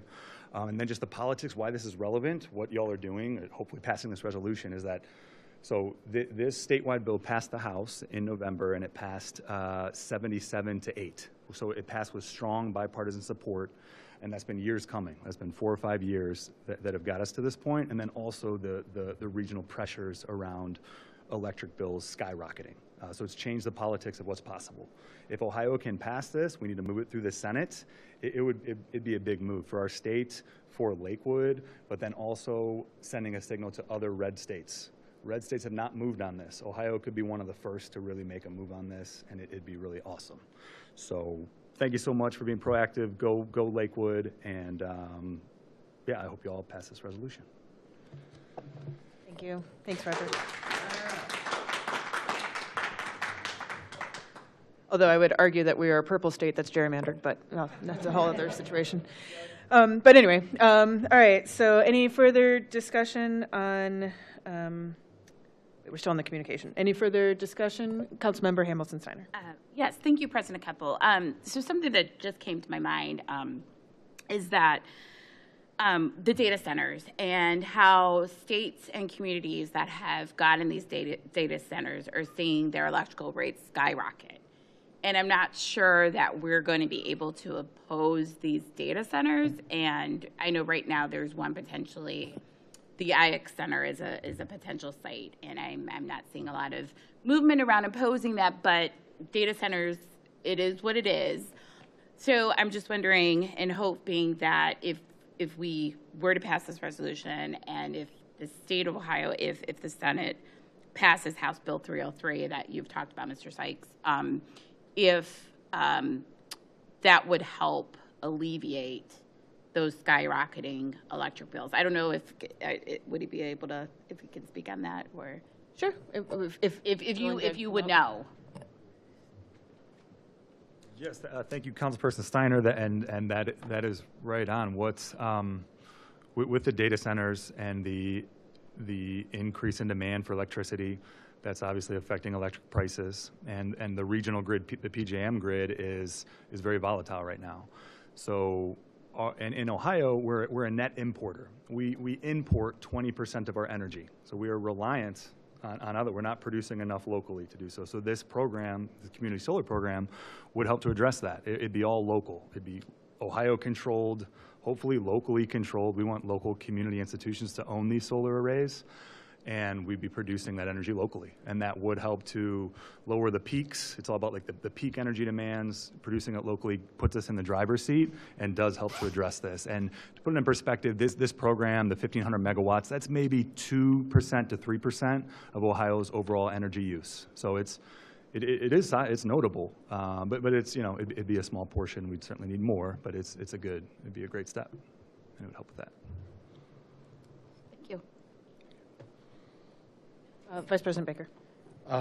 Thank you to my colleagues and the mayor for bringing this forward. What's interesting is you look at a state like Texas, right, where like that's oil and gas kind of capital, but solar has really gotten a foothold in there, and it's because of the market-driven forces. I don't necessarily know if it's about sustainability; it's about price. And so, once a concept gets to the price level, politics don't matter as much as we want cheaper rates. And what's really interesting is if you talk about regulatory capture and like reducing regulations, that is literally power generation in the state of Ohio, where data centers actually might be a good friend here, because technically you can't have two data centers and they can't build a solar array and share the power, because that's technically a power siting board thing that you need to get special state permits. So the fact that we can disintegrate the the kind of power generation is actually really good. And this is a proof of concept that would, basically let the state realize that you can produce this power for cheaper, and then hopefully, you kind of Trojan horse them into getting more solar because it's cheaper. So I certainly support this resolution. Thank you for everyone coming out and supporting it. And whatever we can do, because it's not only the sustainability right thing to do, it's also just cheaper. And we all want cheaper energy rates. Thank you. All right. Councilmember Bixenstein. Thank you, Madam Chair. Thank you, Councilmember Bullock. Thank you, audience, for weighing in this evening. Just to reiterate, in addition to being eco-friendly and cost-effective, I think it's important just to make special note of the fact that the idea of community energy can help make our grid more resilient, because all of us in this room have seen the fragility of the grid and what that can do to our day-to-day quality of life. And so having a more resilient grid is also noteworthy in addition to the other benefits that have been conveyed this evening. Thank you. Thank you. Yes, I'll leave my comments about reliability. All right, so any further discussion? All right, hearing none, we have a motion to receive and file the communication. All those in favor? Aye. And that motion passes. Item 27, Resolution 2026-06, a resolution to respond to high housing costs in Lakewood by urging state government to create a new option for Ohio families and small businesses to lower their electricity costs by allowing community energy projects and programs to operate in Ohio. Move to adopt. Second. Motion's been made and seconded. Any further discussion? Madam President. Councilman Bullock. Yeah, I think in the lead sentence of the resolution, it should say to respond to high energy costs rather than high housing costs. Now, I could make a motion to amend. We don't have a formal printed version of this resolution, do we? A ceremonial copy. I don't believe so. So I'd like to do that. To move to amend, to strike high housing costs and replace with high energy costs. I'll second that motion. Any further discussion on the motion to amend? Hearing none. All those in favor? Aye. Aye. Opposed? Okay, I thought I'd make sure I heard everybody. All right, and then Mayor George, did you have a comment? Yeah, I just have a procedural question. I obviously support this resolution. Thank you, Councilman, for inviting me to co-sponsor with you. I noticed at the top of the resolution, my name is included in the buys, and I don't think I've ever seen my name or another mayor's name included. Is that a new procedure? Can I just, I don't think I've seen it before. I'm not sure if that was intentional, if that was just who was brought it forward. No. So I'm being told that it would be stricken in the official final version. Okay, So- got it. And the law director is telling me as well that it would be just the council. Okay. Yes, I think it may have just been since it was introduced by but then once it passes, it has whoever votes for it, is my understanding, which you would not be able to do, obviously. So, all right. All right, so we have it amended to have the high energy costs, and then it will have the council members who vote for it listed at the top, assuming it passes. Any further discussion? Councilmember Madam Bullock. President, yeah, just a couple facts and figures to build on what all of you and the members of the public mentioned. Some good points here. So Mr. Smith talked about 1 penny savings. That to build on what he's talking about, that averages out to $105 a year per penny saved. And so you could save 2 pennies compared to what the utility company typically charges. And what they charge is not something that they always dictate. It's something that is rising and falling with the auctions in the 13-state region, as referred to in the letter. So another advantage here is that you can lock in a savings of a penny or maybe 2 pennies, which means $100 to $200 a year saved, and then it lasts for the duration of your contract. So you might actually be compounding savings because in future years, everybody else is subject to inflation, thanks to the data centers that the Councilwoman Hamilton Steiner alluded to. And there was a study out that says half the inflation that we're paying is from data centers, but 90% of the data centers haven't been built yet. So it's speculation, it's future speculation. So we've got some challenges here. And then Mr. Sykes said 300,000 households could be served by this program if it becomes law. That's about 5% of all customers in the state. So it's meaningful amounts. And you know, I agree with Mr. Baker exactly. It's a dollars and cents practicality. I also like the clean air benefits of this. But a lot of us are just cost conscious, and if you can get more supply sooner, that helps everybody in the state, because we just don't have enough energy anymore thanks to all that's happening. That can be a good thing that there's so much economic activity, but essentially it's my opinion that the energy system is working with 20th century business style and 20th century capital planning, and now we're in the 21st century, and you've got a digital age industry trying to tie in. It's kind of like trying to connect your iPhone to a phonograph record, and you've got to splice it in all kinds of difficult ways, and it's slow. So we've got a lot of improvements to make. This is one step, and we should certainly consider it in the state of Ohio. Thanks. Thank you. All right. Any further discussion on the resolution? Hearing none, on the motion to adopt, all those in favor? Aye. And that motion passes. Item 28. Item 28, communication from Planning Director Byington regarding acceptance of 2026 NOPEC Energized Community Grant Program Award and Community Event Sponsorship Award. Before I turn it over to Director Byington, please feel free to go home if you would like to. You won't offend us in any way. You've waited long enough, but you're welcome to stay, of course. All right. All right, Director Byington. Thank you, President Keppel and members of council. NOPEC's Energized Community NEC grant program supports city building efficiency and decarbonization projects at government, commercial, and residential properties. Funding can be used for a variety of projects, including lease or purchase of electric vehicles, traffic signal upgrades, energy-efficient windows and appliances, electrical upgrades, tree canopy restoration, LED lighting upgrades, and insulation. This year, Lakewood has been awarded $159,719 through the NEC grant program. Funding from the NEC grant program is crucial for helping support the city's commitment to decarbonization and clean energy and implementation of the Climate Action Plan. Additionally, the city has been awarded $3,500 from the 2026 NOPEC Community Event Sponsorship Program. The city awards this money to Lakewood Alive to help defray costs of their Front Porch Concert Series at the main library.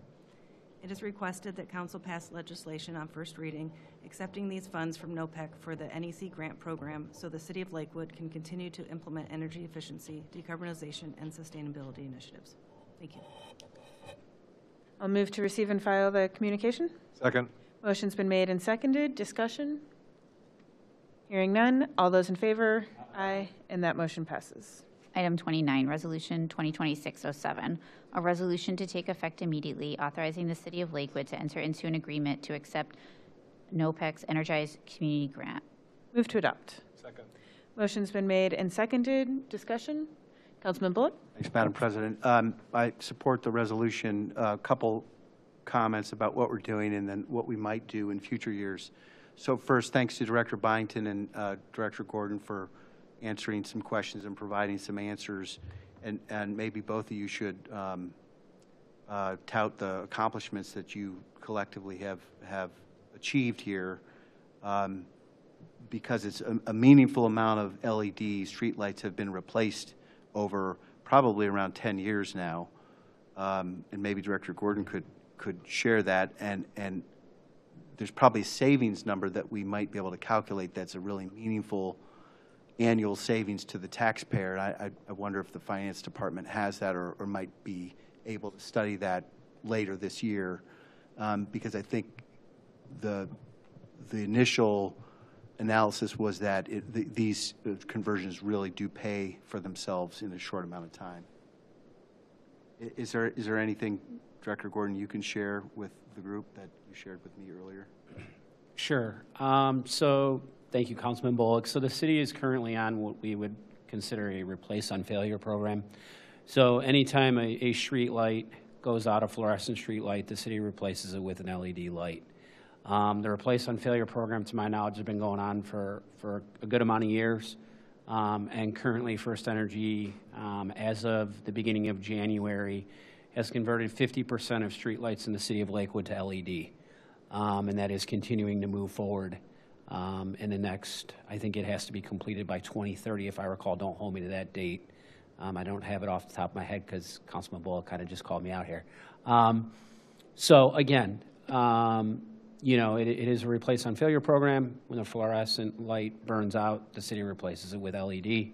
And then as well with any of our construction projects, i.e. Bunce Road, Lake Clifton project, any type of lighting upgrades that we do perform, we look to upgrade to LED lights.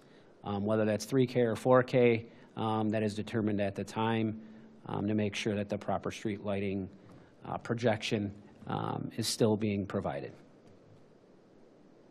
Thank you, Director Gordon.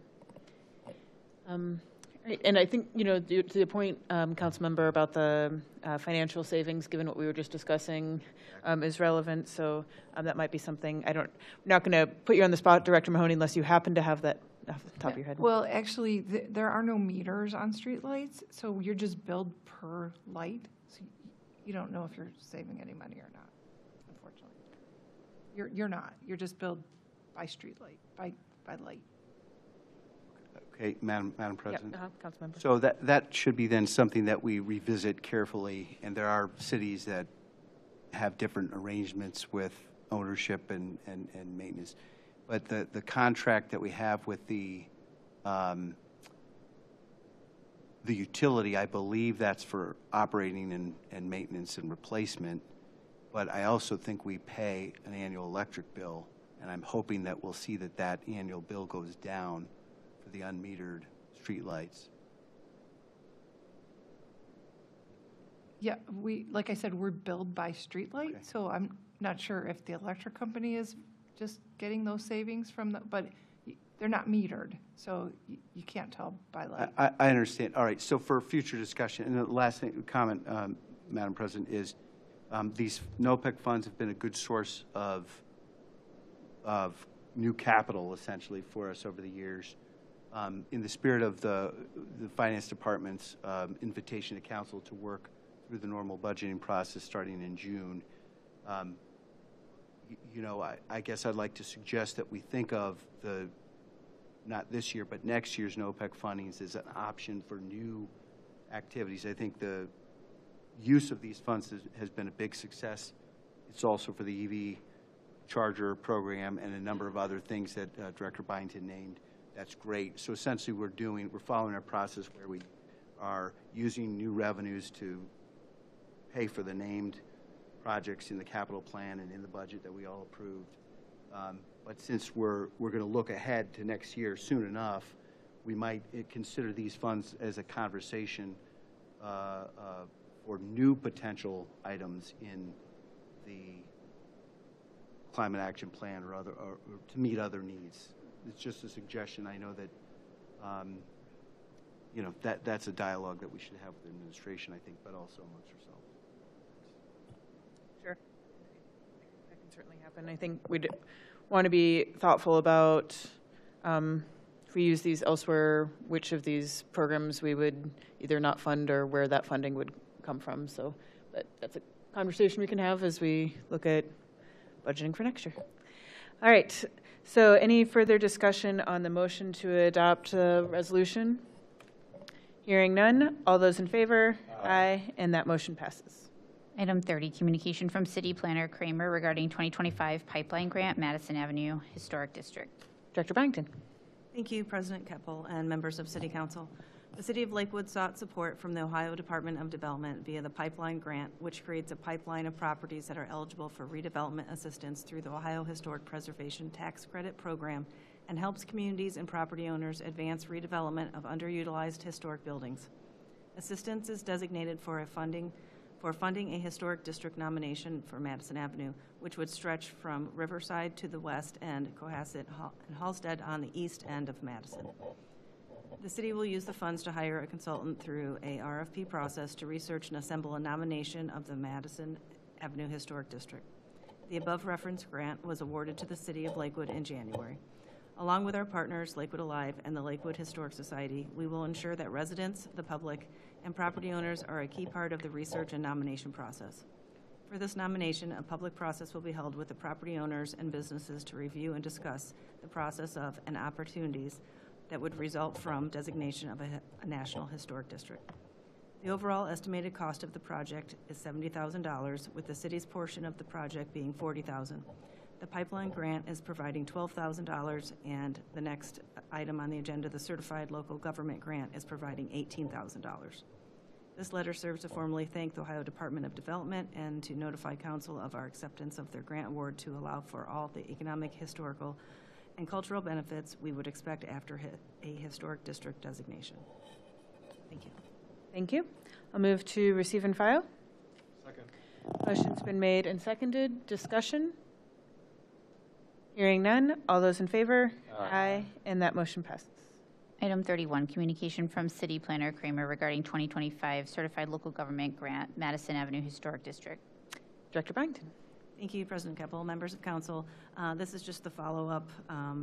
It is the same project. It's just in regard to accepting the CLG grant, which provides $18,000 towards the nomination process for the Madison Historic District. Thank you. I'll move to receive and file the communication. Second.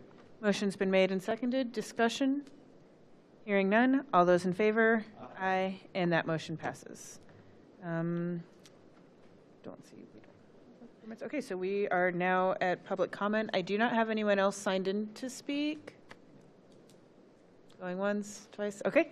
All right. Announcements from council members.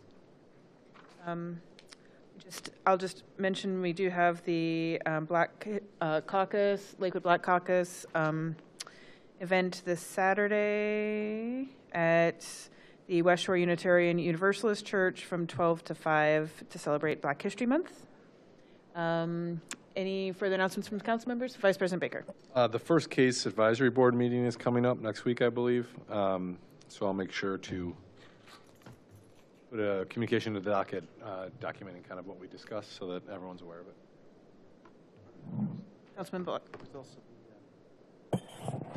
I believe next week, yeah, there's a public meeting for the the county's Clifton Boulevard Extension meeting. Maybe Mayor George or your designee might want to.